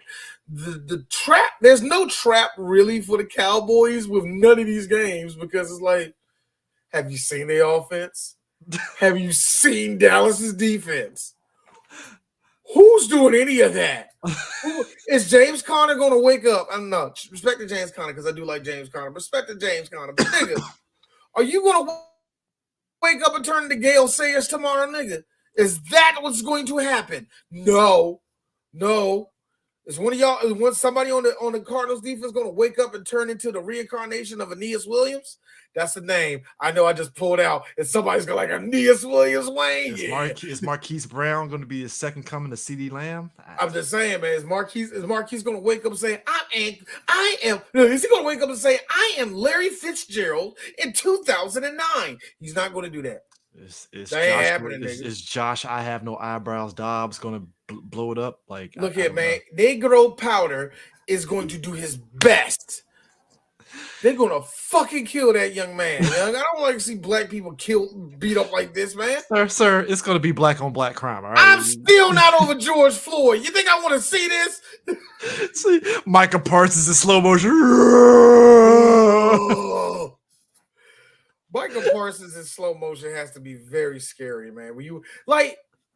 Here's the thing that scares me. I was like Troy Aikman, in the game. He was like, Troy had me roll. He's like, yeah, the thing that not Troy, I mean Chris Collinsworth, like I said, he always gives you a couple of jokes that's funny. He said, just look at that. He didn't get to him. And you just see that coming at you. I'm like, yes, I would shit myself too. Because all you see is like, y'all, 300-pound lineman pushing. And all you see is technically the Barry Allen spinning around him and coming at you at a speed at least 20 miles per hour. That is scary. And then if it's not him, it's fucking dreadlock predator DeMarcus Lawrence coming after you. DeMarcus Lawrence jumping over the line. Oh crap! Then you see the other two dudes. I can't remember. What's up? Yeah. You see him and I was like, fuck that shit. I can still run. Oh look, fuck that shit. I got away from all of them. And when you think you set because all of them are dead, whiz-am. Where did Curse come from? He was coming down the middle. You didn't see him the whole time. The Jets, the Cowboys, and the 49ers do that to everybody. Do you know how freaking and all three of them swarm. All three of them swarm. Do you know how scary that is? Dude. And it's like when you get them trick plays like the toss off and shit. It's like when the team, like I think it was when they played the Jets. DeMarcus Lawrence sniffed that shit out like, the fuck you doing? No. Boy, no. I like that one gadget play. They try to do that jet sweep. They try to do that jet sweep. I like it because who was it? I forgot who the motherfucking wide receiver was. Because he got to the other side. And when he saw daylight, the first person he saw was Micah. It's like dead by Don't daylight. Let it rain, nigga. Don't let it rain. Good God, man. Yo, they're playing. No, look, they're playing in Arizona. That's gonna be dry. They're playing in Arizona. They playing Arizona's dome. Arizona's dome. No. Oh, I didn't know. Yeah. They can open it up, like Dallas. But Sunday night's game is gonna be great. Steelers and Raiders. I'm going Steelers on that one. I think the Steelers are going to win that one, but the Raiders are probably going to be playing out of their mind, so don't be surprised with that one. Here's a test for our boy Baker Mayfield. Bucks Eagles. I'm going to go Eagles, but this could be a trap game for the Eagles.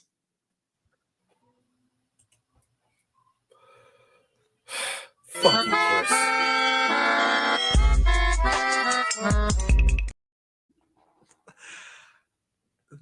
Hey, look, man.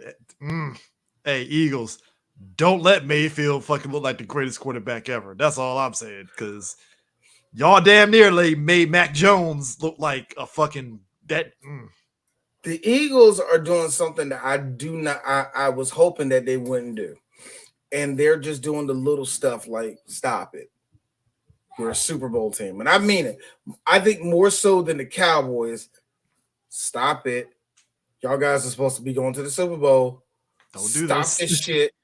Because I'm going to be the first person to mention this shit when y'all do make it to the Super Bowl and fucking again. So that's what I'm saying. Stop this. Stop this little ugly football nigga. Clean it up. You better clean it up now before it gets deep into the season. Because. And speaking of cleanup, Rams Bengals. That's I'm going for the Bengals. I'm gonna go Rams, but that's a rough. What is NFL really doing 2 Monday night games? That's wild. That's a thing. And they're talking about flex Thursday night games. Oh joy. Well, the NFL Players Association signed up for that because more money. So who the fuck are we gonna come? Hey, who are we to sit there and debate the merits of how that's dangerous for players because they want the money? I'm not. Hey, look, I ain't getting CTE, niggas. So I don't. That's what the NFL wants us to act like. You know me, man. Come on, man. Everybody know me on here. I support the players, man. I just hate how they. Hey, capitalism. It's a bitch. Capitalism. Come for the ride or don't come at all. Yo, really, because it feels like the Players Association is that meme where the guy's sweating, he has to pick the 2 buttons. The Players Association is like player safety or more money. I know what the players want, but that money is calling, and they want both of this shit. Nigga, Hey, look, if the NFL players could do load management, I think they could. I think the NFL doesn't allow you to. I think it's just that type of sport that doesn't allow you to, because I feel like anybody that takes any more than 2 games off, you're going to feel some type I of think the close. slowdown, man. To I it, mean, you know what I'm technically, saying? the closest you get is all right. He got 3 snaps. Take him out the game. That's the closest you're going to get to load management. I think for some people you need, especially in this game, it's so dangerous. You need it. So especially if you're already in the playoffs and it's like the last 2 games, it's like fuck it, let the other people play. We don't want to. But then again, they never had that play. That's the part that always pissed me off. That's the part that pissed me off so much about people like, I bought tickets to see the game. You don't do that shit if you did. In football, we don't act like this. Like, don't do that shit to the NBA. You stop, man. You act like they can play every day, man. But whatever, we talked about that. So so speaking of which, college football. D, I never in my life, me alongside a lot of people in America, sat all the way to 2:00 in the fucking morning watching that Colorado State game. Holy shit! I never knew college football was that goddamn long. Watching a West Coast game, and I've watched NBA West Coast games that didn't feel like it went that long. First off, you ain't shit for that. Look, what I do? The fuck did I do? First off, second off, they needed that. First off, I need to put this out there. Jonathan Majors really does dress like a fucking old ass black man. Why does he look like he's about to paint somebody's house?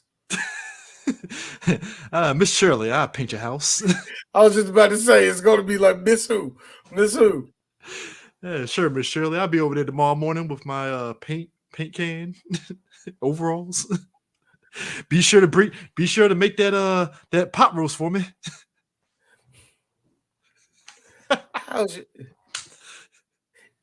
Is your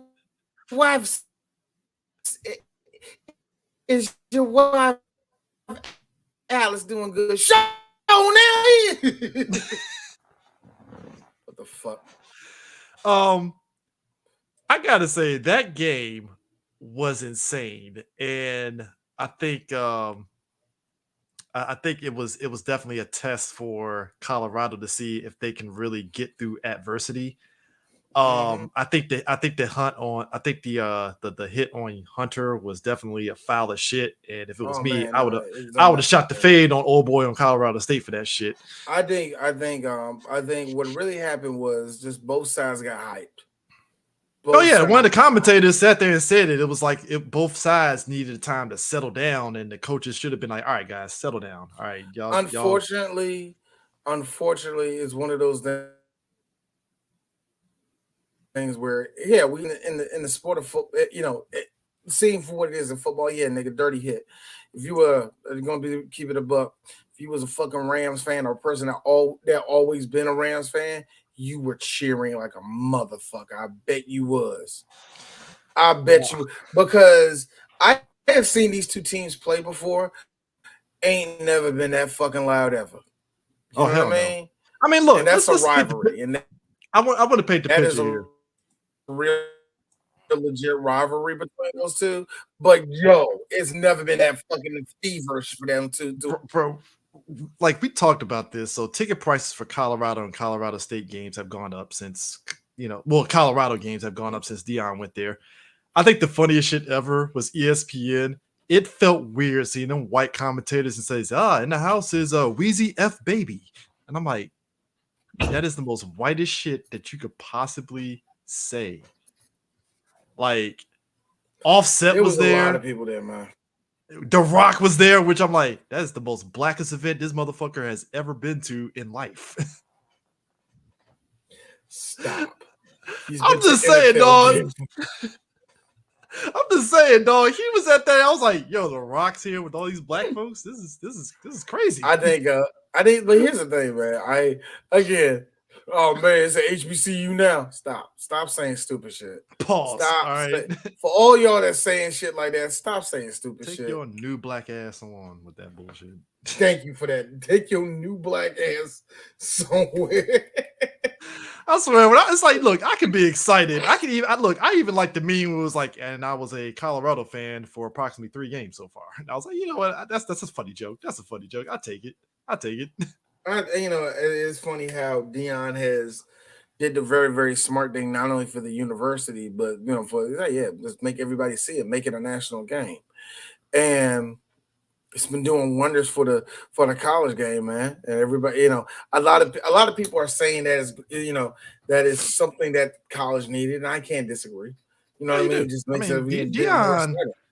that guy can galvanize some shit. Like that man just like it, 'cause I think our boy Andre said it best. Dion could coach a basketball team to 8-8, and that shit would be the greatest 8-8 shit ever. I was like, yeah, you're right, because that Yeah, like it would. he ain't It lying. I would. mean, no, I Dion, think Dion just got it, man. He knows how to do. he got the He got juice. Yo, did you see got the it, 60? bro. The 60-minute interview, I think, was great, even though it was fucked up. The 60 minutes, the way they portrayed Jackson, Mississippi, the way they fucking did that was really They did make one bit of a point. One place was going through a fucking water crisis. The other place is a hipster town. So yeah, both of them are two different spots. yeah. They should have did Jackson better, but I feel that way about HBCUs in general, man. Yeah. Like I hate how they're always portrayed. At least when the white media sees them. The black media has this way of overlooking that way too much, in my opinion. Because as many times I heard Steve Harvey go to not Steve Harvey, Tom Jordan. I'm sorry, but Tom Joyner Tom Jordan go to all these black colleges. No offense to him, with all the stuff he was trying to raise and all the rest of that, I ain't never heard a bad word about none of these colleges, which is fine, fair enough, and I'm cool for that. Yeah. But black people need to hear, I'm sorry, their football players are going out there they're sharing the helmets. I'm sorry, this black college got blah blah blah going on. What do you mean to tell me that track field doesn't exist? Mm-hmm. You mean to tell me this? You mean like if you hear some of the stuff that Mississippi Valley had to go is going through, you'd be like, it's 2023. That's it's kind of weird, So, but they did kind of like gloss over that dirty as fuck. I noticed that too. I mean, but Dion there was a couple points Dion made in that interview that I thought was interesting. Is like the commentary, the interviewer was like pushing back on his whole tough approach to how he's coaching. He was like, "Well, isn't that bad?" And he's like, "No, because at the end of the day, these players need to know the world isn't forgiving. Because let's be real. Let's be real. The NFL isn't forgiving. The NFL will throw your ass away as soon as they use you." And Dion's just reinforcing that so those kids know, hey, this is what fucking happens. I'm just preparing you so that you know what the fuck is gonna happen. And it's needed because it's like the NFL will throw you away after 2 games and be like, "Oh, we don't need you," and teams are going to be like, "Oh, we don't want you," and then now you're stuck and now you're wondering what happened. And it's like you need that kind of old school approach. It's I get the whole idea of pushing back on it because of the angle of, well, you can't be, the whole toxic masculinity thing, which I get. That's what the interviewer was trying to get at with that. But I was like, no, this old school way of coaching is needed. Like you need that kind of angle. Yeah. And it's not even so much. It's the reason why I hate the whole thing about the word toxic masculinity and the way we approach it is because it's not toxic. It would be toxic if what his style of coaching melts into their lives, melts into the way they treat people and everything else. If it's giving off more negative, if you found out with evidence what he's doing is making men worse than what they is, then you have all right to go at it with that fucking idea of it being toxic masculinity. No, I hate to be honest. I hate to tell you this. A lot of negative shit actually builds men up, because the world has taught us a certain way how to be and all the rest of shit like that, yada yada yada. Not going into it. The one thing that sports do very well is give you the reality of, no, you lost. And that's why a lot of people push back on participation trophies and shit like that. I understand that, because no, kid, you're not going to get treated well for this. That's not going to happen to you. It's the one thing that Gilbert Arenas talked about. Gilbert Arenas like I always hate how they always say, like, "Oh man, he's a prima donna. He's prima donna." I got a question.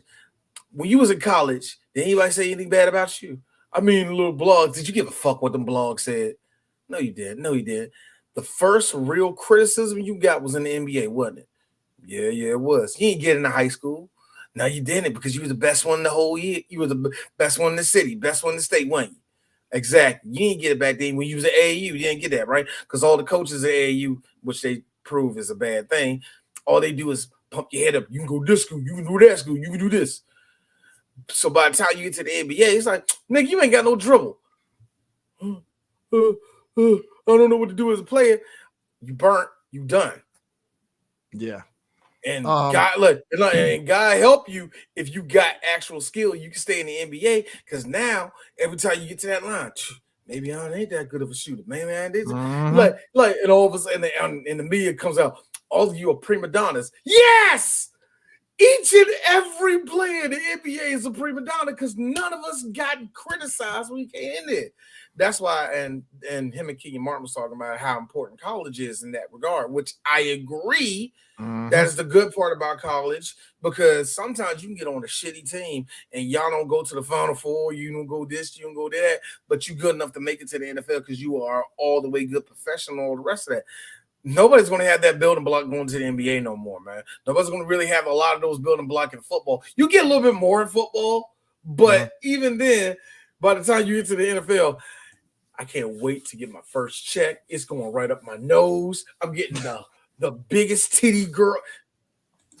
You know what I'm saying? So whatever, man. A lot of those dudes need that reinforcement.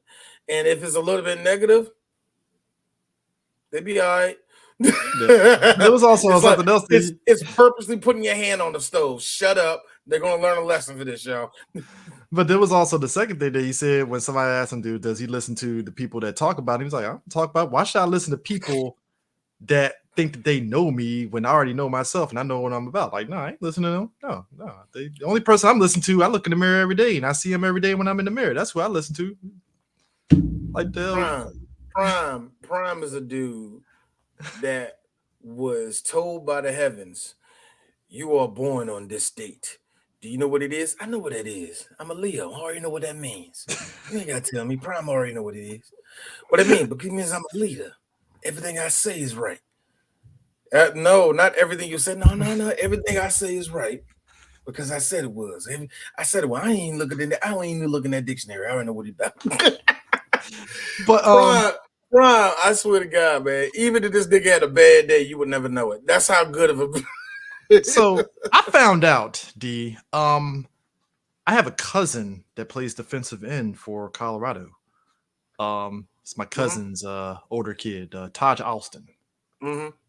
Plays for them, and he was ecstatic because he was on the elevator apparently with the Rock and Dion when they were going down to the press conference, and he was apparently, allegedly, he was trying to keep himself from not marking out. And I was like, I feel you, man. Like, I mean, you got your coach right there and you got the Rock next to you. It's like, yeah, I'll probably mark out a little bit too. It's wild, man. It's wild how you get into situations. No, like, for real, think about it. Shit is wild how some people, how that school is now a magnet for. Just look how exciting he made it, man. This is weird, bro. I didn't have no way to get around this shit. But the game itself was just amazing on both sides. Like, it was a rivalry game. It was a pure rivalry game. Just everybody came to play. And look, OT rules in college, I understand why it exists for sure. Because it does definitely make for some interesting things and stuff. So I got confused because I'm so used to NFL overtime. I was like, it just sucks, man. I think it's tension filled because it puts more pressure on whoever gets the ball first a little bit, to me, depending on who the team is and shit. Because if you're a Cowboys fan, you sitting up there with your butt clenched, like, all right, let's see what happens. It's funny. I think the NFL don't like tweaking shit. You know how that goes, man. So there you go. College football, they'll tweak it a couple times to get what they like. The way it is now is the way I like it. I think it's the way I like it. I'm kind of cool with that, yeah. But it was great. Before we get out of college on football, there's going to be a new thing that we do, y'all. Who is the bully of the week? We have quite a few bullies. We're going to just tell you who the bullies of the week are. Miami, y'all beat up on poor Bethune-Cookman. Y'all beat them 48-7. That poor black man. Now this is not a bad thing that happened. It just makes me and Chris feel better. Maryland beat up on poor little Virginia 42-14. Oh, y'all niggas got beat up by a C+ team. Ooh, I love it, nigga. I just want to say this shit. Speaking of other bullies, that's not a bullying. Michigan State that was a bullying. What happened to Michigan State? No. They didn't block. That's what happened. That's what happened to Michigan State. Washington wrecked they ish 41-7. Well, where's the bullying at? Oh yeah. Not Baylor. I'm sorry. UCLA beat North Carolina Central 59-7. Why? Because fuck black colleges. That's apparently what the thing is. Here's the crazy part about it. Central is like the best team in their division, and yet they were like, "Oh no, bitch, you're the best in your division, not in this division." Nah, this division. See, you're a small black school. You're a small black school. We're big and bad UCLA. Okay. We all right. Shut up. Enjoy California. Beautiful California. What was the other bullying I did see down here? Washington State in Northern Colorado, 64-21. Good God, that's mean. Good job, Northern Colorado. You couldn't fucking represent Colorado like your brethren. Hey, Rice University, shut up. I need y'all to shut up right now. Y'all beat up little itty bitty Texas Southern 59-7.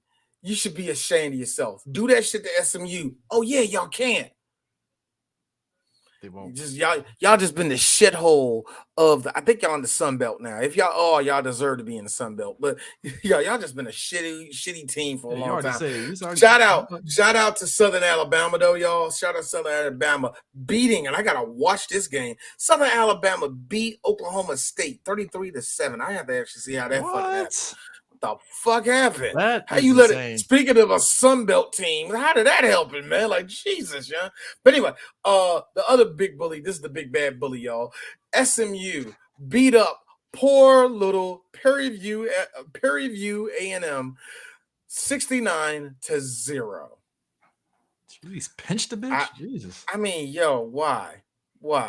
They did like, yo, man, like, look, Dallas ain't that pretty for y'all to be jumping niggas like, oh, you in paradise, nigga. Pop. Nah, they ain't like that, nigga. Fight back, nigga. Fight back. That's what I'm saying, man. They just went up the street and y'all just jumped them Bamas, man. That's messed up. But the game that is interesting that I want to throw out there is that Texas State really thought they had something, but Jackson State bit back a little bit, but they still lost big time. Texas State won 77-34 against Jackson State. It felt like Jackson State still having some of Deion's recruits there. It's like, nah, at least we're gonna fight back. So good for them, man. In the most anomaly game that had a lot of people talking, Alabama put the most low effort against South Florida. And a lot of people were really noticing how, like, in any other circumstances, Alabama would be bullying the shit out of South Florida, and yet they only put 17 up against South Florida. And somebody pointed out it has to be, somebody was saying there's something going on in Alabama for that to happen. Either Saban is not liking what they're doing. It's something up. You know what I mean? Something feels like, I know this ain't the same type of team that they thought they had. I know that much. But you know, here's the thing, after losing the sweepstakes on getting the top recruits to Texas A&M, I'm pretty sure, you know, we might see it on Texas A&M. Maybe they might end up being a better team, but still, I just think there is something up with Alabama, though, man. It's not the same.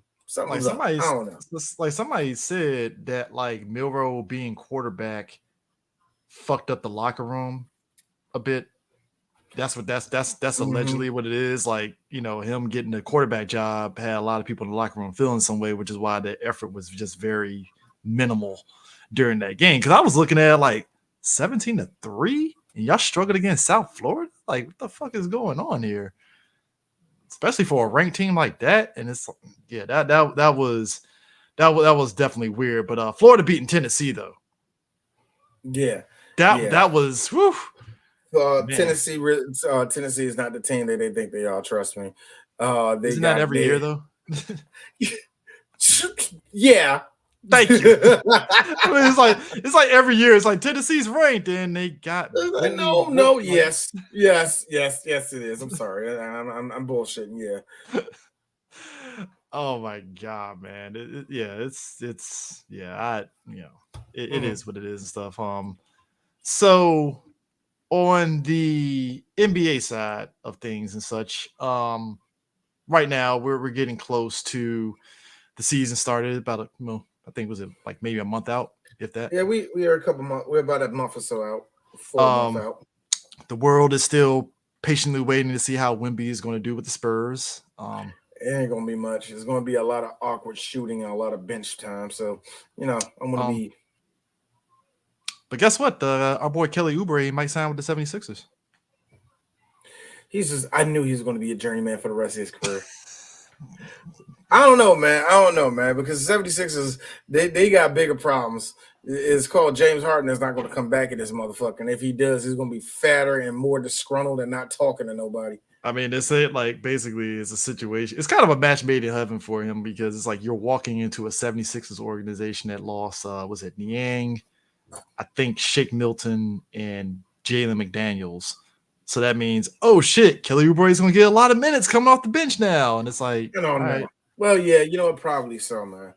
And look, it sound weird, and not sound weird. They still are going to be one of the top teams in the East next year. So, good for him. Yeah, and Jared Vanderbilt got an extension with the Lakers, 4 years for $48 million. Yeah, decent. He deserved it. I don't know about deserved it, but yeah, of course he deserved it. Got all that. No. Showing up in the playoffs for LeBron like that was brilliant. And didn't help him at all when they had to go against the Nuggets. Did you hear about this trade thing with Damian Lillard though? This whole saga that's been going down. Look, man, I don't know how they're going. Whoever's going to get Dame is going to have to give up. Package. They're going to have to give up a lot of stuff, man. It's like Denzel, I'm leaving with something. I'm from the streets. I'm leaving with something. I don't know, man. Like you're gonna have to halfway hand the Blazers half of a championship. Because he wants to go to Miami, but Miami would have to give up a lot to get him. And I don't think Miami wants to. And I don't think Miami wants to dismantle what they got. Because that's what I'm saying. They're going to have to give away at least two people off the. They're going to have to give up Tyler. They're going to have to give up a draft pick, probably two of them. And I don't even know if they can give up a draft pick like that. Shit, you probably can trade Oladipo if Oladipo's still part of that. You can trade Oladipo with him. Mm-hmm. So you're going to have to get rid of half your fucking team, man, just for Dame, just so Dame can kind of help. And I'm not saying that he ain't going to help Jimmy, but it's like, how far is he going to move that needle for y'all to actually win a championship without 5 people that you could have had there that was going to help you on this whole journey up? Mm-hmm. So, yeah, that is definitely going to be. And one of those 5 people, at least 2 of them, are going to be the ex-starting players, because Dame is that damn fucking good. But still, you're losing people in this, and I don't think that's a good. Not for Miami. I don't know. I see what they want, and I think. I don't know if Pat Riley going to make it. I don't think Pat Riley will make that trade though. I really don't. I just don't see him doing that shit. That to me, that just seems like stupid. You know what I mean? So F1, Lewis Hamilton made pole. Yes, what happened was a glorious thing happened. Red Bull fucked up this whole weekend. Basically, what happened at Singapore was both the cars that Perez and Max had, not only where it was the front wing, they changed the design of the front wing, and everybody was like, "Oh shit, that's what changed for Red Bull. That's what ain't Red Bull." No, it was a nuisance, but that was not a reason at all. Reason why is because the way they had the shit set up, they kind of changed the bottom of the race car, and they're probably gonna go back to the old setting. But the whole weekend, up, down, too low to the ground, they were having that problem because even when they thought they was high enough off the ground, the second they start going on, the downforce starts. Every time you go down straight rate, you seeing sparks come up because they're going up because they're eventually going to dip every now and then. So what ended up happening was you had Max who didn't make qualifying, who didn't make the third qualifying, so he was in 11th place and pretty much stayed in that area between 11th. Seriously, he stayed between 11th and like 7th place the whole fucking race, man. Wow. Max was pedestrian. Niggas was passing him like nothing.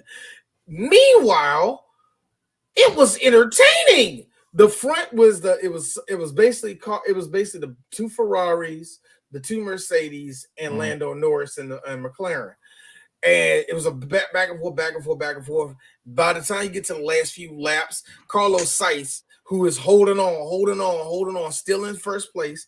Right there is Lando Norris. Lando Norris is like, holy shit, I gotta, you know what I'm saying? Like, holy shit, just maintain. And then you had you had George Russell, and then you had Lewis Hamilton. Lewis the whole time is basically defending behind George, but you know, when you get to those last 10 laps, Mercedes does a smart thing. Fight. No, can I get ahead? Look this, like, and you know, Lewis like this. Can I get ahead of George? Go ahead, nigga. George, can I get ahead of Lewis? Just go ahead, fight. Go for it. So they're both they're not now. Now, when I say they're fighting, they're not fucking each other up. Fight. It's one of those things like I can get around your ass type of shit. What happened was they get to the last lap, right? And I saw it when it happened to George. They all like because. All of them were all bunched in, you know. Like I said, it was that tight of a race. The top four, they was all bunched in like that. By the time you saw the first turn from it was like one of the turns with George. When he turned in there, I was like, that was too quick, dog. And he immediately got around. He was already ahead of everybody. But I'm like, I think that I was telling myself, I hope that didn't throw off his whole fucking momentum. And then like 2 turns later, this nigga's still going straight while everybody's turning. Bam, right into the wall. I felt, oh, you're a George. No, like it's one of those things where it's like Lewis is, you know, Lewis like this. Ah, damn, nigga, that's crazy. But because, like I said, they were fighting, but it's like, nigga, we're both making points. This is for this is for the gang anyway. You know what I mean? So they weren't fighting. Lewis is like, oh, come on. But anyway, they made it. That was the end. It was really cool, man, to see. Like I said, McLaren win because McLaren really needed that. Ferrari got their first big win. Shout out to this nigga Carlos Sainz. He played He raced an excellent race. And like I said, it was funny to see the Red Bull down involved in that shit. And a lot of people are like kind of trying to click their heels about the situation. Chill out.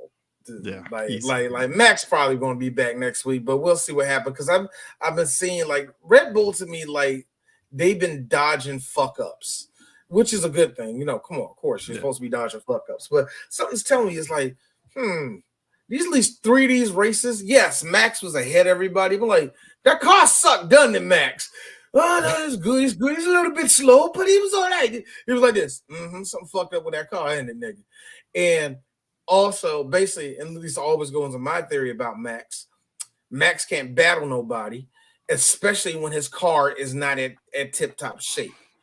That's what I noticed. So, whatever. There's a fun little debate that is up going on right now because Lewis, I did talk about that a couple weeks ago, didn't I? Yeah. Lewis, yeah. It's kind of funny about that. Everybody saying who's the best and all that. Max has shown me that one day. He just can't battle people like that. But whatever, man. We'll find out next race. I think they're going to be racing in Tokyo this week. I think they're on Japan. I think the Japanese Grand Prix next. Yeah. Is it? Yeah. Yeah, it is. Yeah. They're going to be Suzuka. I do not. I like and I love and absolutely hate that track. Yeah. Oh, yeah. It's like a drifter's paradise, but at the same time, it's like annoying if you have it. I mean, I think didn't one of the Gran Turismos have that track? All of them. All of them. All of them. I think Forza has Suzuka Yes, also. because 7 does have that track. Yeah, 7 has that track. Yeah. 7 has it. Definitely, yeah. Suzuka's Um, always been in that thing.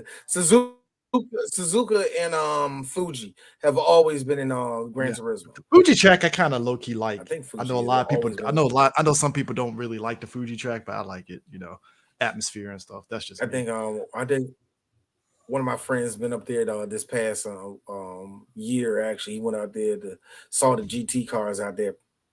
It's a fun thing, you know, just sitting in the grandstand, seeing all them GT cars go by. Yeah, I like it. Yeah. But D, you know what time it is.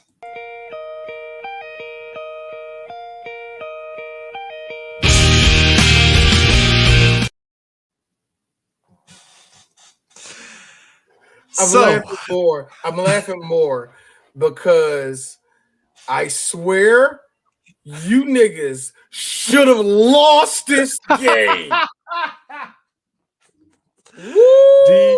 D, we're prepping for the playoffs because this could be a World Series, Orioles and Astros. So we had to prep for this. I mean, yeah, that could be the American League. That could be the American League championship right here, man. That could be a championship. It's like this could be it here, man. Y'all niggas should have lost this game. Hey, let me tell you something. The magic of the Orioles, man. They was a really good team, really good win, man. Really good win. Let's talk about. No, hold on. And I got to put this out here just for you. This is right after y'all got one good victory off the motherfucking Devil Rays too, man. Speaking of Rays, the Rays is on your ass. I ain't know they closed the gap in that quick, man. 2.5 games. But D, before we get to who's in the playoffs, let's go to who is eliminated officially.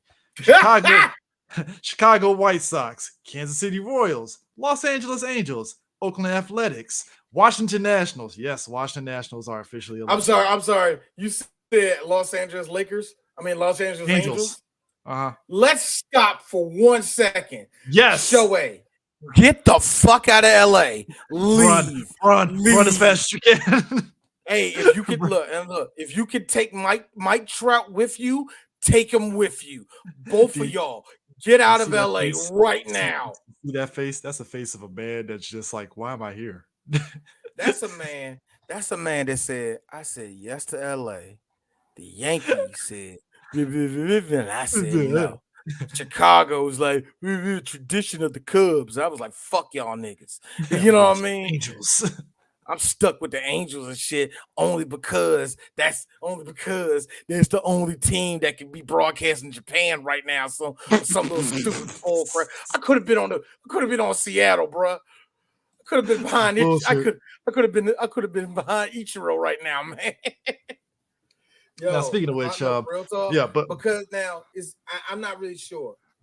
He is going to get Tommy Johns. Is he still going to get Tommy Johns at the end of this season?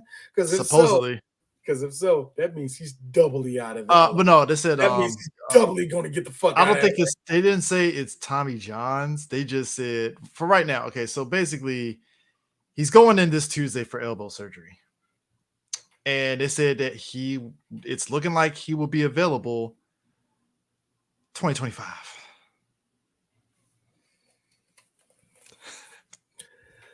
I see nothing wrong, Davis. I see nothing wrong. I see nothing. Get the hell out of LA, nigga. Get the hell out of LA. I thought he was when that because I saw the video of it. Get out of LA. The article. I was thinking, oh yeah, he'll be back 2024. And it was like, no, 2025. I was like, God damn. And that's why I asked you, is it Tommy Johns? Because yeah, they'll probably come back quicker for that shit. But do you really want to take that surgery and risk you ripping up your arm again? Okay, so I'm reading it here. Los Angeles head team physician Dr. Neil Atrache operated Tuesday at the Cedars Joby Institute in Los Angeles. He said in a statement that the sides decided to reinforce the healthy ligament in place, suggesting the UCL wasn't reconstructed via Tommy John surgery. Tommy John surgery was done on Ohtani on October 1st, 2018. And his surgery was never done correctly? They said that he performed it on he performed Tommy John's on him October 1st, 2018. I'm like, did it go through the first time? Like, what happened? Man, because usually with I always hear different with Tommy John surgery. I hear that because remember when we were kids, it used to be a career ender. Oh yeah, that was it. No, that was back it. in the day, I remember it was like 97. I forgot who got it, and I heard about that. That was like the first time I ever heard of this surgery. And you was finito after that. That was it. Bro, the subplot of Angels in the Outfield is Bruce is his old boy like can't throw anymore. Hold on, what Gary Busey like that? No, with in the League of His Own, not League of His Own, the other rookie, rookie of the year, yeah, kind of like that. Like he threw the ball because the kid lost his power. Like no, he still had it, but like all of a sudden he threw good, and all of a sudden it's like oh yeah, and all of a sudden after the one play he looked at the coach like oh I'm done. This shoulder, we're done. We're done. We're done. I'm retired. If it's Gary Busey, now it's going to have to be up for debate of us actually really fucking going into it. That was not as crazy Gary Busey in that movie. That's kind of wild. I know. It's like William. Tame. It's like William Forsythe when he's behaving himself. Like it's like, oh, he's just playing a cop in this. That's the reason why he's not wild in this. I always thought William Forsythe. Like he's playing. It's like William Forsythe is not playing an Italian where he can call somebody a cocksucker. So like. I always put William Forsythe as Gary Busey's tether. I always say that William Forsythe is what Michael Ironside would be if he was calm. If Michael Ironside didn't have a Michael Ironside face. And that hairline didn't but nah, even when Michael Ironside is not smiling, he always has the like he's doing something with his mouth. But yeah, Washington Nationals are officially eliminated, and no, and the Colorado Rockies are officially out. Now, this is just what we're seeing right now in the East. Not the East, the American League. The Orioles and the Rays. No matter what happens, they can both. They can both go to sleep. They made the playoffs. They officially clinched. Everybody else is basically. Actually, let me go to the wild card standings because that would be a better picture. Basically, so Tampa Bay has the wild card. I think the Orioles, since they're top seed, they pretty much are fine. So you have Tampa Bay. Yeah. Tampa Bay pretty much got top seed they're lone at the top, right? Then it's Toronto Blue Jays, Texas Rangers, Seattle Mariners, New York Yankees. I know. Boston Red Sox, Cleveland Guardians, and Detroit Tigers. Okay, D is going to tell you right now. Tigers are done. Tigers are done. Guardians done. Red Sox done. The Yankees are going to try. Done. They're going to try. They're going to try because they're 5 games behind though, man. That's tough. And I'm looking at how many teams going now? 8 teams going now, right? Yeah, I believe so. So if that's the case, hold on, let me see. 1, 2, 3, 4, 5, 6, 7. And the Yankees in basically the whole NL East are going to be fighting to the bitter end. Mm-hmm. Basically, if you're the Mariners, you can't leave anything to Lord. You cannot rest on your laurels whatsoever. Both of them, Texas, the Rangers and the West can't either because one of y'all can. Oh, nobody clinched in the West. That's the wild part. I'm like, how did nobody not clinch in the West? That's insane. All right, Twins, listen to me. Twins, you gotta listen to me. Twins, listen to me. All you have to do, we have the 19th. Y'all have 3 weeks left. All you have to do is make it. All you gotta do is make 3 weeks. Will you tell me there's a shot? And here's that, Chris, you see the smile on my face? The reason why I'm making it have the smile on my face is because I know baseball very well. All you have is 3 weeks. Listen to me. Don't screw this up. Y'all get that? You know what that means? Maybe a prospect looks at you. Maybe a rookie says, you know what? Minnesota might be the move. Maybe you keep some of that veteran talent on your AAA team. Maybe you can build. Think about it. All y'all gotta do is make it 3 weeks. I swear to God, when we get to the last week of September And if the Guardians are a game off of you, it's over. Don't let Cleveland win this. I know this has been said before by many people, and D's going to repeat it. Don't let Cleveland win. You hear me? Who do you think? Okay, now in the West, who do you think is going to clinch it? Because I have Arizona clinching it, like beating out Philly, because they're only like a game and a half. They're like 2 games behind. No, 3 games behind. Because 3 games behind. Yeah, I was just about to say. Yeah, 3 games. My bad. 3 games behind. Cubs got a shot. Reds got a shot. So the Central, the NL Central is pretty much the Milwaukee Brewers. All they have to do is pretty much the same thing that the Twins got to do. Don't F up. Don't be dumb. That's all they can do. Eliminated. They'll be all right. If I'm the Phillies, the Marlins. The Marlins, the Reds. Wow, the Reds in the you're right. Thank you. The Reds are still in this shit. They got a shot. Yeah, because the Braves are the only ones that clinched. Well, Braves and Dodgers. Dodgers. I'm gonna say they clinched. Yeah. You know what D has to say. I know our Nationals are last place, but when I look over my shoulder and I see the Cardinals there, it's just like High Lieutenant Dan. It's me doing the High Lieutenant Dan type of wave.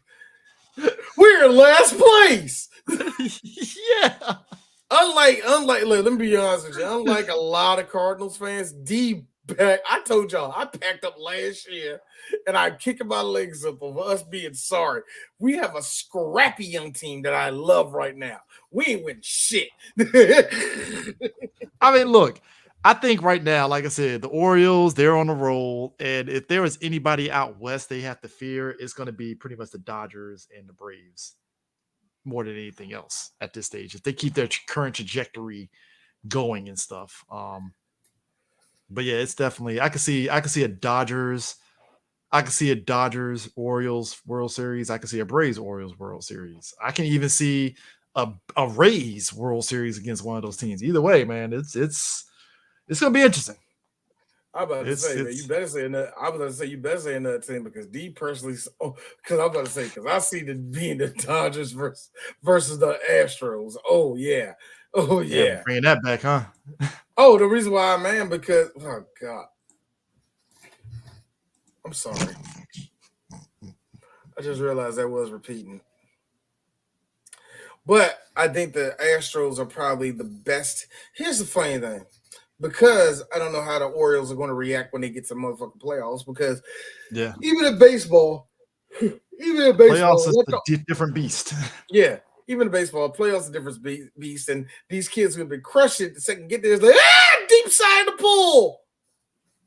I mean, you know how our DMV teams tend to get when they get prosperity. You know, it's like, shit. Is this what it is to be good? Yes. And let's be real, as you know, fans of the Baltimore Orioles, you know, them being good is just like it's a shell shock of a situation. Yeah, so you know what, man, I am interested with where it's going to be at for the rest of them. Yeah, man. But wrestling. So Jade might be coming to WWE. Yeah, Jade coming to WWE. Well, I'm hearing that. Well, what we're seeing is saying that she is already signed or some bull like that. I don't know. Allegedly, D is saying this right now. Take your butt down to NXT, stay down there for a little bit, and see what you develop as. Do a year in NXT. I will say this. I think if they really do have her in the capacity, I think they are signing her in. They probably are chomping at the bit to get her on the main roster. But I just don't want them to rush her to the main roster. That's all I'm saying. I don't think they should. I really don't think they should. I don't think they will. But I put it this way. I would highly doubt they do some shit where they make her like Bianca's bestie or some bullshit like that. Make her like a bodyguard or some shit. But I can see them doing some shit. I can see them doing some shit like that though. If I'm WWE, my first thing is like you need to have Bianca confronting Jade off rip. Just like you said, don't make them friends. She just rolls up on her like, nah, bitch, not today. I think if you put here's the funny thing. WWE has just opened up the door that is Nia Jax again. So I don't know where they're going with when it comes to any of their power wrestlers or their monsters. I don't understand Nia at all. I'm still trying to figure that shit out. Like, I'm just glad she did that shit to Shayna and not like somebody like Piper, because I think they're going to save up her and Piper and actually do something with that. And I think there is something you can do with that. Just realize, I think a lot of people are going to be really mad. Like, I'm sorry, that white girl can move that fast. Yes. yes, you can. Yes, you can. Shout out to my girl, to Samantha Irvin, for still saying Chelsea Green's name correctly when she announced her. Chelsea Green! I'm like, thank you. I love it when she says it. Chelsea Green! I'm like, yeah. I'm like, D, why do you like Chelsea Green? She's great. She's not that much of a wrestler. Shut the fuck up. She is what comedy wrestling is all about, nigga. Yes, I didn't see it. I did not see it. Here's a funny thing. I'm pretty sure Stevie did the correct thing. Did the correct thing and critiqued her correctly, but I always feel that Stevie Richards always like, this is how you actually sell it, and he fucks himself up 10 times worse. Like, that's how you sell. You're bleeding for your ear. I'm a wrestler. Shut up. Like, and I gotta see that because actually those are some good videos that he does. Like, he does these breakdowns of certain things that happen. He did one where he got speared by Goldberg, which was actually very educational and shit. And like, if I had like a kid that was in wrestling, like, look at this motherfucker. He's telling you how to tuck your fucking neck, nigga. My god, man. It's yeah. You see The Rock pop back up against what's his face? Yes, what's the name? Theory. Yeah. I will admit I was surprised by it. Just look down at my motherfucking Instagram. Why is Rocky in the oh my god, this nigga showed up? You know what I mean? Hey, look, writer strike is happening. Rock gotta do something. So it's wow. Hey, it is what it is. There's a rumor going on that's saying that the XFL and the USFL are going to merge. I don't know how true that is. So we'll see. Grain of salt for right now. Main event Jey Uso apparently is beefing with Judgment Day. So that's going to be interesting. Yeah. I told you the whole thing is going to end up being him versus Cody. That's where I think it's all going to end up at. I think the funniest shit ever, somebody peeped it. It was like, Finn was like, yeah, Rhea was checking you out. You see Jay. Oh, really? I didn't see that. I did not see that. I don't know whether he was just being sarcastic when he did that, but it was fucking hilarious. We got one great moment that I hope WWE takes advantage of and show multiple times. Mm-hmm. Shinsuke comes out, does his regular thing where he dives, and then Seth's music come on. And the look on Shinsuke's face is like, I did my thing, and you changed the music. Like, you put that white boy's music on? And that was the look he had on his face. It was so funny, man. Shinsuke fucking that nigga back up is hilarious, too. Man. Yeah, like, they better get shit. Look. I still think they ain't gonna get shit in the motherfucking belt, but they need to. I think they need to at this point. But the problem, and I need everybody to understand this. It's just not with Shinsuke. It's with anybody. When you knock one person down, who's going to be the next person up? And who's going to be the babyface to come at Shinsuke? How long does Shinsuke hold that belt? These are questions you have to ask yourself. So, plot it out. Yeah, and for me, that's where it gets kind of foggy at, and that's why I look at WWE like, nigga, you right for him. I don't. I know, right? Y'all right, man. Not me, man. Look like they're figure it out, man. I'll be back here in a couple Mondays to see where y'all at. Jesus, man. Yeah. Oh man, did you see that shit with fucking Okada talking cash shit about Impact? I He's did not. justified. He's He's justified in that. justified. Oh, He's he's hella justified. justified. He has held that against America too.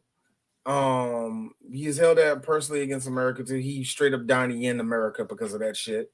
Mhm. But at the same time, you know, he didn't have a lot of say so anyway. He was really young. Like, he was like 22 when he came over. And Impact had no idea. It's like this. Impact to me felt like their hearts was in the right place. They didn't know what the fuck they were doing. And that nigga looking like Kato, and I'm like, all right. All right, Love it, guys. love All right, it, guys. All right, love guys. it, love it, love it. Everybody, I feel that the one thing that nobody likes doing is fucking up Asian talent. Period. Yeah. And I think more so is because, like, dog, you should be respected for your wrestling. Welcome to America. You know what I mean? I think that's the drawback about it.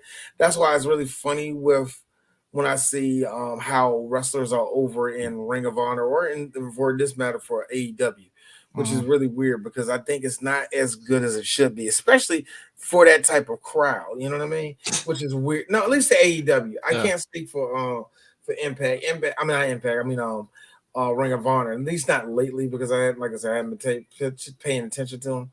But it is kind of funny. Like, everybody like, oh man, Maki's out there. Y'all just like her because she throws up a middle finger and she's like the schoolgirl y'all want to bang.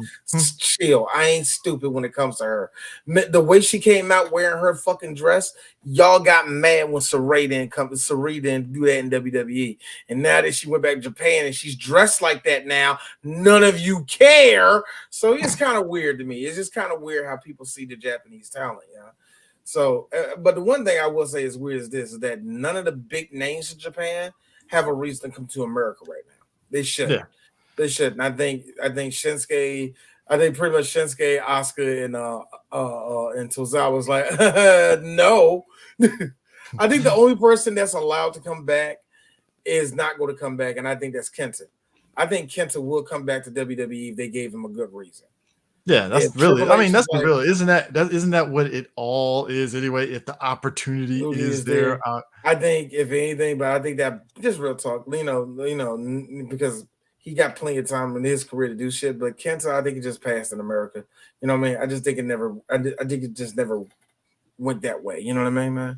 yeah. So, So apparently CM Punk isn't going to sue AEW for his termination, which, I mean, I don't know why anybody thought that he was going to sue. yeah, that's what I was about to say. What case does he have for that? That's what I'm saying. I think everybody thought that there was some sort of a case, and I'm like, I don't think there was a case. And I don't think Unless he was they going to totally sue. took his money and did not give him none of it or some shit like that, or they found a way to not only drag his name but not pay him, which I think they will do that. You know what I mean? So He ain't lying.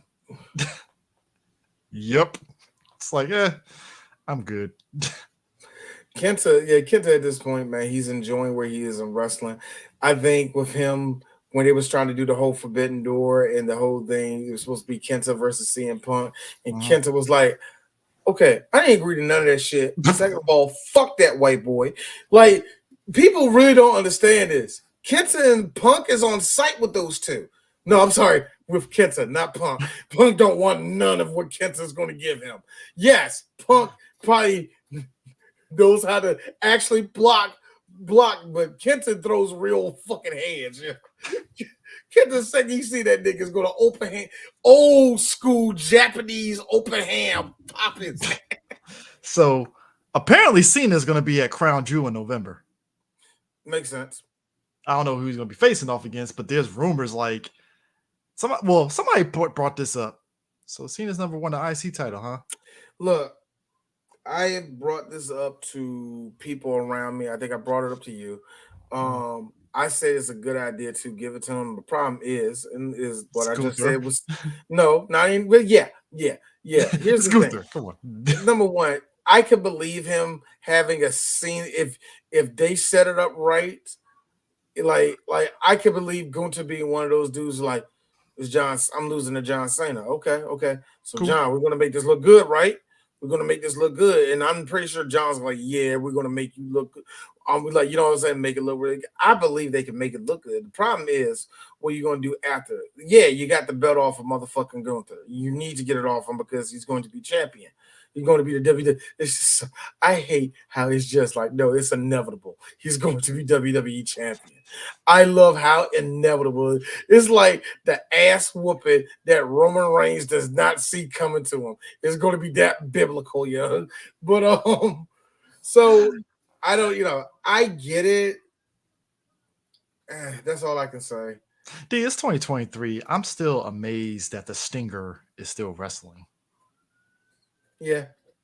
I don't know whether that's just credit to Sting keeping his body in shape, and I don't know. Look, or he's just playing it safe because I've seen him wrestle in AEW. It's not bad. So I mean, I seen that match him and Darby had against against KG Moto and somebody and the other dude over in Japan.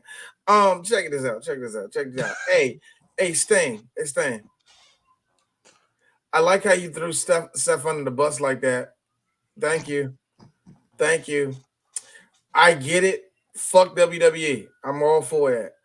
But for you to my back, I just don't think I can wrestle no more. To be out there every week, nigga, fuck you. Going through tables, bleeding, actual bleeding, taking real rougher bumps than what Seth gave you. Yeah. Look, and this is not hate towards Sting. I love Sting. I will never. Yeah. I love him. But this is a WWF kid looking at Sting. Nigga, fuck you. No. Oh man, y'all ain't treat nobody right when it came over to WWE because half of y'all were drunks, half of y'all had no knees. Shut up. Oh, just because we didn't shut up. All you WCW people. Oh, only person in WCW that was worth getting was Booker, and we treated him good. Yeah, kiss my ass. I mean, I really kiss my ass on that. I look back at the invasion, and I like how it kind of did lead into the ruthless aggression of McMahon's. Like, hey, you got to grab the shit by the ball. You got to grab. Hey, you need to be grabbing the brass ring and stuff, right? And when I look back at everybody from WCW, yes, Booker was definitely worth it.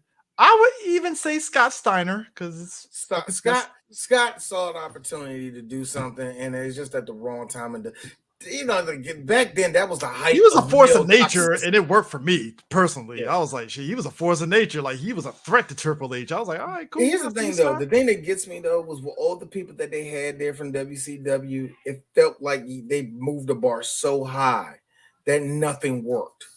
And the only thing that really worked is when WWE hit. And I get why people hated it, especially with WCW person. But WWE learned really quick within that time before Ruthless Aggression started. We got to run our own playbook because doing this Bischoff shit, it's just going. We can't do it. We're literally punching ourselves in the face. We're not punching across from somebody. So what the hell are we doing right now, man? We gotta make it like, hey, look, we're gonna shrink this motherfucking roster. Some of y'all old niggas better hit the door. Hey, Scott, look, we love you to death, man. You still drinking? Get the fuck out of here. But yeah, the rest of you, I believe that Scott Hall could have stayed in WWE if he wasn't still drinking at that time, man. Yeah. But look, I will say this: of all the stuff that did happen with all that, you know what? He right. There was what? Hurricane was worth it. To be fair, yes, you're right. You were right. Who knew? Who fucking knew? Who fucking knew, man? Ever Courageous over there, like, nah. You guys should shame. 3 count, baby.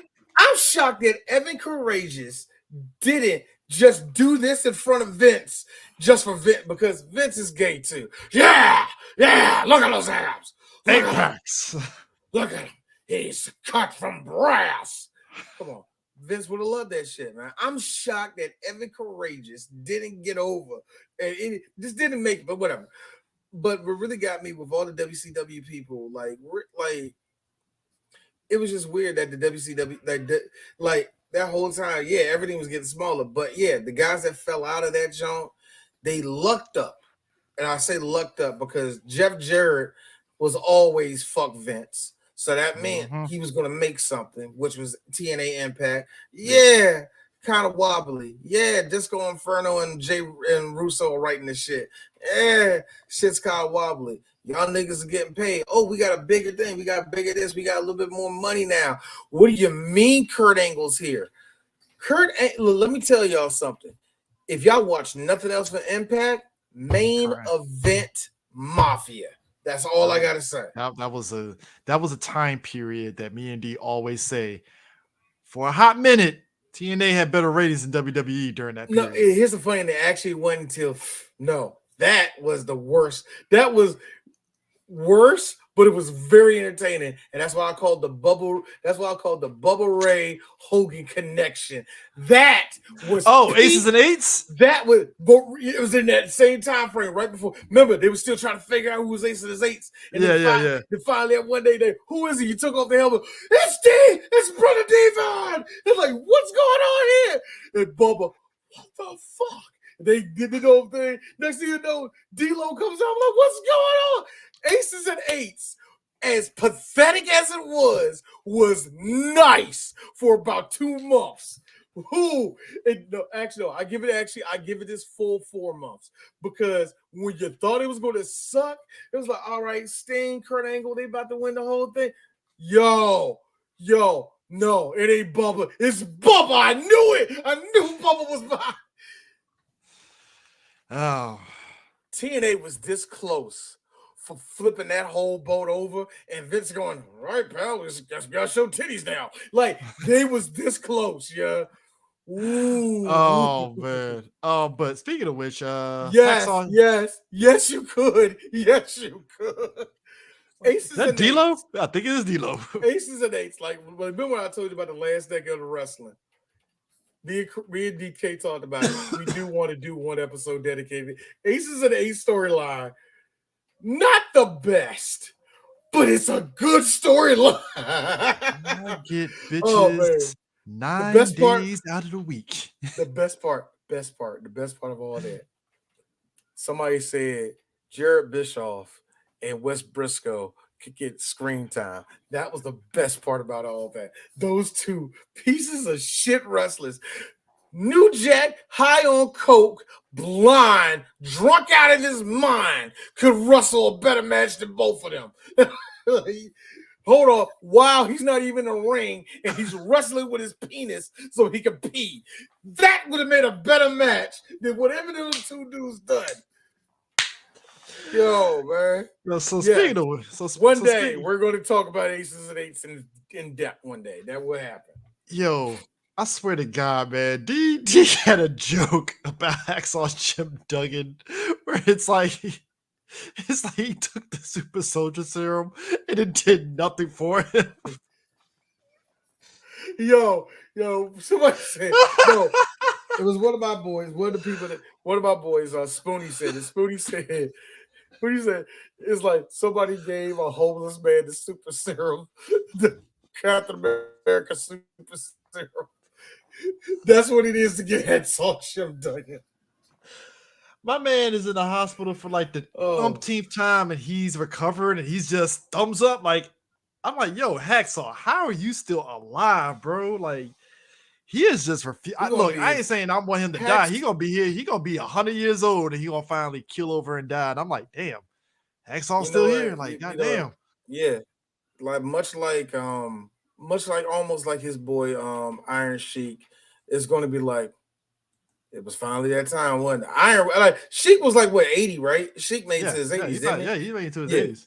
Yeah. So it's almost on the same thing, man. Where Hacksaw, I would not be surprised like 6 years from now we hear Hacksaw pass and he made it like what? I don't know how old is he. How old is he now? 69 right now. He's 69.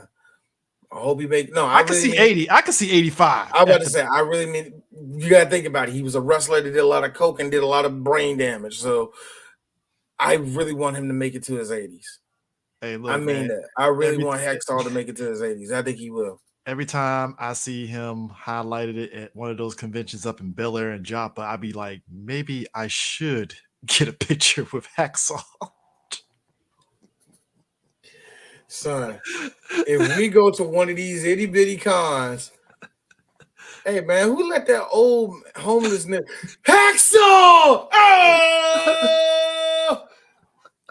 I would get a picture just like, bro, y'all don't understand. Somebody like, look, my fiance will be looking at me like, who the fuck is this old white guy? It's like, you don't understand, baby. That's Hacksaw Jim Duggan. Hey baby, why you want me to take this picture with this old dude that got lost? It's like, it's Hacksaw Jim Duggan. You don't understand. Yo, one of the most hype moments when I was trying to get back into wrestling. I thank Hacksaw Jim Duggan for this. It was actually the Royal Rumble. Oh, it was actually the Royal Rumble when he was in New York City. Actually, a really good Royal Rumble, by the way. yeah. And in the middle of it, I was just like, you see all the and I'm like, yeah! Hacksaw came out. Oh, you know, doing the whole thing. He was only in that jump for 2 seconds. Had that fucking plywood. Had that plywood, beating people and doing. Yo, man. Hey, there's something about the old school wrestlers that just, it's like, man, these motherfuckers can still kind of sort of go still a little bit. It was him, and it was on the one that really got me hyped up, real talk, was my boy Scotty, was Piper, man. When Piper's music hit, I was like, yo, Piper's still Piper didn't come out. I think he did come out the jacket eventually, but he came out, talking shit as he wanted. I'm like, I miss wrestling. Like, because I remember now, no, I didn't watch wrestling for almost like 3 years because after Eddie died, I was done. So I was dead serious. When Eddie died, I'm done with wrestling, yeah. So when I saw that song, I kind of miss wrestling. This is stupid. I can believe this old man still got hands. Yeah, he kind of did, but still. You know what? Here's the interesting part. Ricky Steamboat. That is a guy I have been observing his whole thing ever since he joined AEW, and now he's part of the broadcast team. All right. Good for him. Like, because look, that's a guy that can still go a little bit. Like, Ricky can still go a little bit. Like, damn. I'm shocked that his legend and not in legend. It's weird. It's like Ricky always was respected as a WCW person more than WWF person. Yeah, for sure. And it's kind of funny. He's revered in both places, so it doesn't matter what the fuck he does. So wherever he goes, I think he's going to be super welcome anyway. And I'm actually glad he stayed there. I thought he left. Actually, I thought he left AEW. No, he did. He was commentating at All Out. I didn't know that. Yeah, he's still there. Anything when it comes to only their pay-per-views or anything like that, I don't watch no commentary. I barely don't care.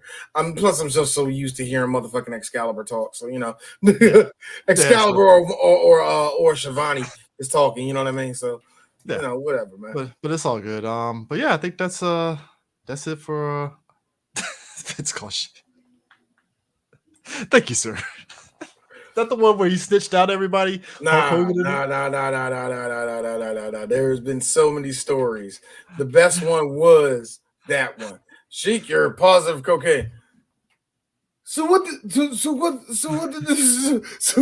Hacksaw get? Hacksaw was fine. That wasn't the point. Okay. What about the Andre Adonis? How did he go? He's positive. What about the Hulk Hogan? Positive. What about the dog, junkyard dog? Sheik, what are you getting out? All of them were ripping when he was doing the coke.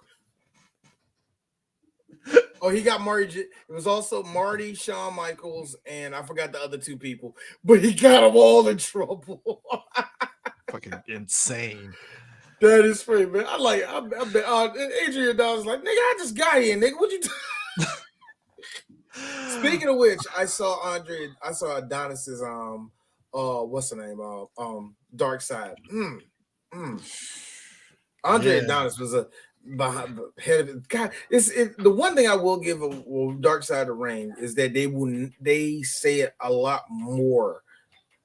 It means a lot more hearing it from them than saying WWE say it. Is that certain people were ahead of their time? Yeah, there's been a bunch. They had a couple of people just like, yo, you changed the game. You didn't even fucking know it. You know what I mean? And Adonis was one of them, man. Just to see how his life was, wow, that's rough, nigga. You know what I mean? Yeah. But yeah, that's that is it for Working Title Sports Show. This has been fun, just reminiscing and stuff. But yeah, I didn't know we were gonna go look look. I will say this. We talked about Colorado. They have a test this weekend against Oregon. Oregon's that's I'm gonna gonna be real with you. Oregon gonna get them. look. If They Colorado they going up to Eugene. That's gonna be tough, nigga. Look, all I'm saying is this: if Colorado beats Oregon, the big dick swinging that is going to be happening is going to be insane. Hey, look, man. I'm gonna be real. That's an if. I ain't saying it's gonna happen, but do you know what you want to know? What's tough? You want to know what's tough on Colorado? It's 14-0. This is tough. You want to know why? It's 14-0, meaning that duck got to do 14 push-ups. Do you have any idea how hype that crowd is going to be by the time he gets to 14? Everybody like, yeah, dog. It's gonna be tough because at that point they're gonna want that fucking duck to. Remember how happy the duck had to do almost like 100, almost 1,000 something push-ups because he was out there so long. So yeah, that duck doing the push-ups, bro. Ooh, that's a tough.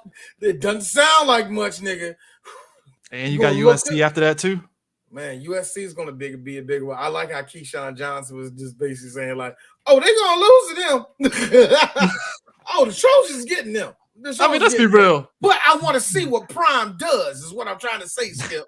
Look, Colorado is already 3-0, so that's 2 games better than last year. So, yeah. And one more thing before we get off. Shannon doesn't need Stephen A. Smith. No, he doesn't. He's good by himself. Just get him a girl to tell him what happened in sports and let him react to it. That's all we need. Because to me, it sounds so awkward, Stephen coming behind him. Because to me, it's kind of funny.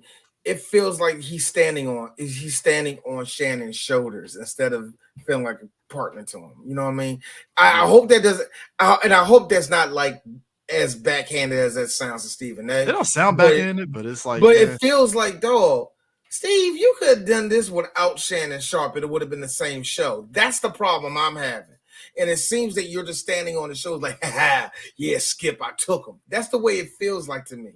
And it feels below, as much as I always say shit is below Stephen A., this really does actually feel like this below you shit, man. So, whatever, man. But that, like, how's Undisputed? And look, how's Undisputed? Actually, it's fine. Yeah. I don't watch it all the time. Look, I don't watch it all the time. That's fine. It's fine, though. Yeah. But, right. That is it. You know what? This last one here, we'll think about it. We're thinking about it. I'm still, everybody's watching it on YouTube and stuff. So it's kind of like, I don't know. We can't look because we used to, then we're kind of saving those for like when we review movies, which by the way, we already got a movie set up for the MLB playoffs. And I don't know if we're going to do it in the next coming weeks or around the World Series, but we already picked our movie, our baseball movie to fucking review. The Fan, yeah, yes. So, but De Niro, Wesley Snipes playing the guy that might be Barry Bonds, minus the steroids. God, man, like you just played Willie Mays Hayes again. He just went to the Giants. Serious Willie Mays Hayes. That's all it is. Yeah, serious Willie Mays. After he had to get ankle surgery and got the divorce. God. Anyways, his agent was like, after the strike, man, it was really hard. Like, it was tough out here, but we made it. Dog, I'm gonna be mad as hell. We sit through that movie and they don't mention the baseball strike at all. I'm gonna be mad. I'm like, MLB, I see where you're sitting at. You need to stop it. Somebody from the MLB sat in that writer's room with like a loaded gun. Don't mention it. Don't you mention it. It's still America's pastime. People are coming back in droves. Did I hear the word strike? It was dingers. All I heard was dingers from Sammy Sosa. Love it. We will be back next week, y'all.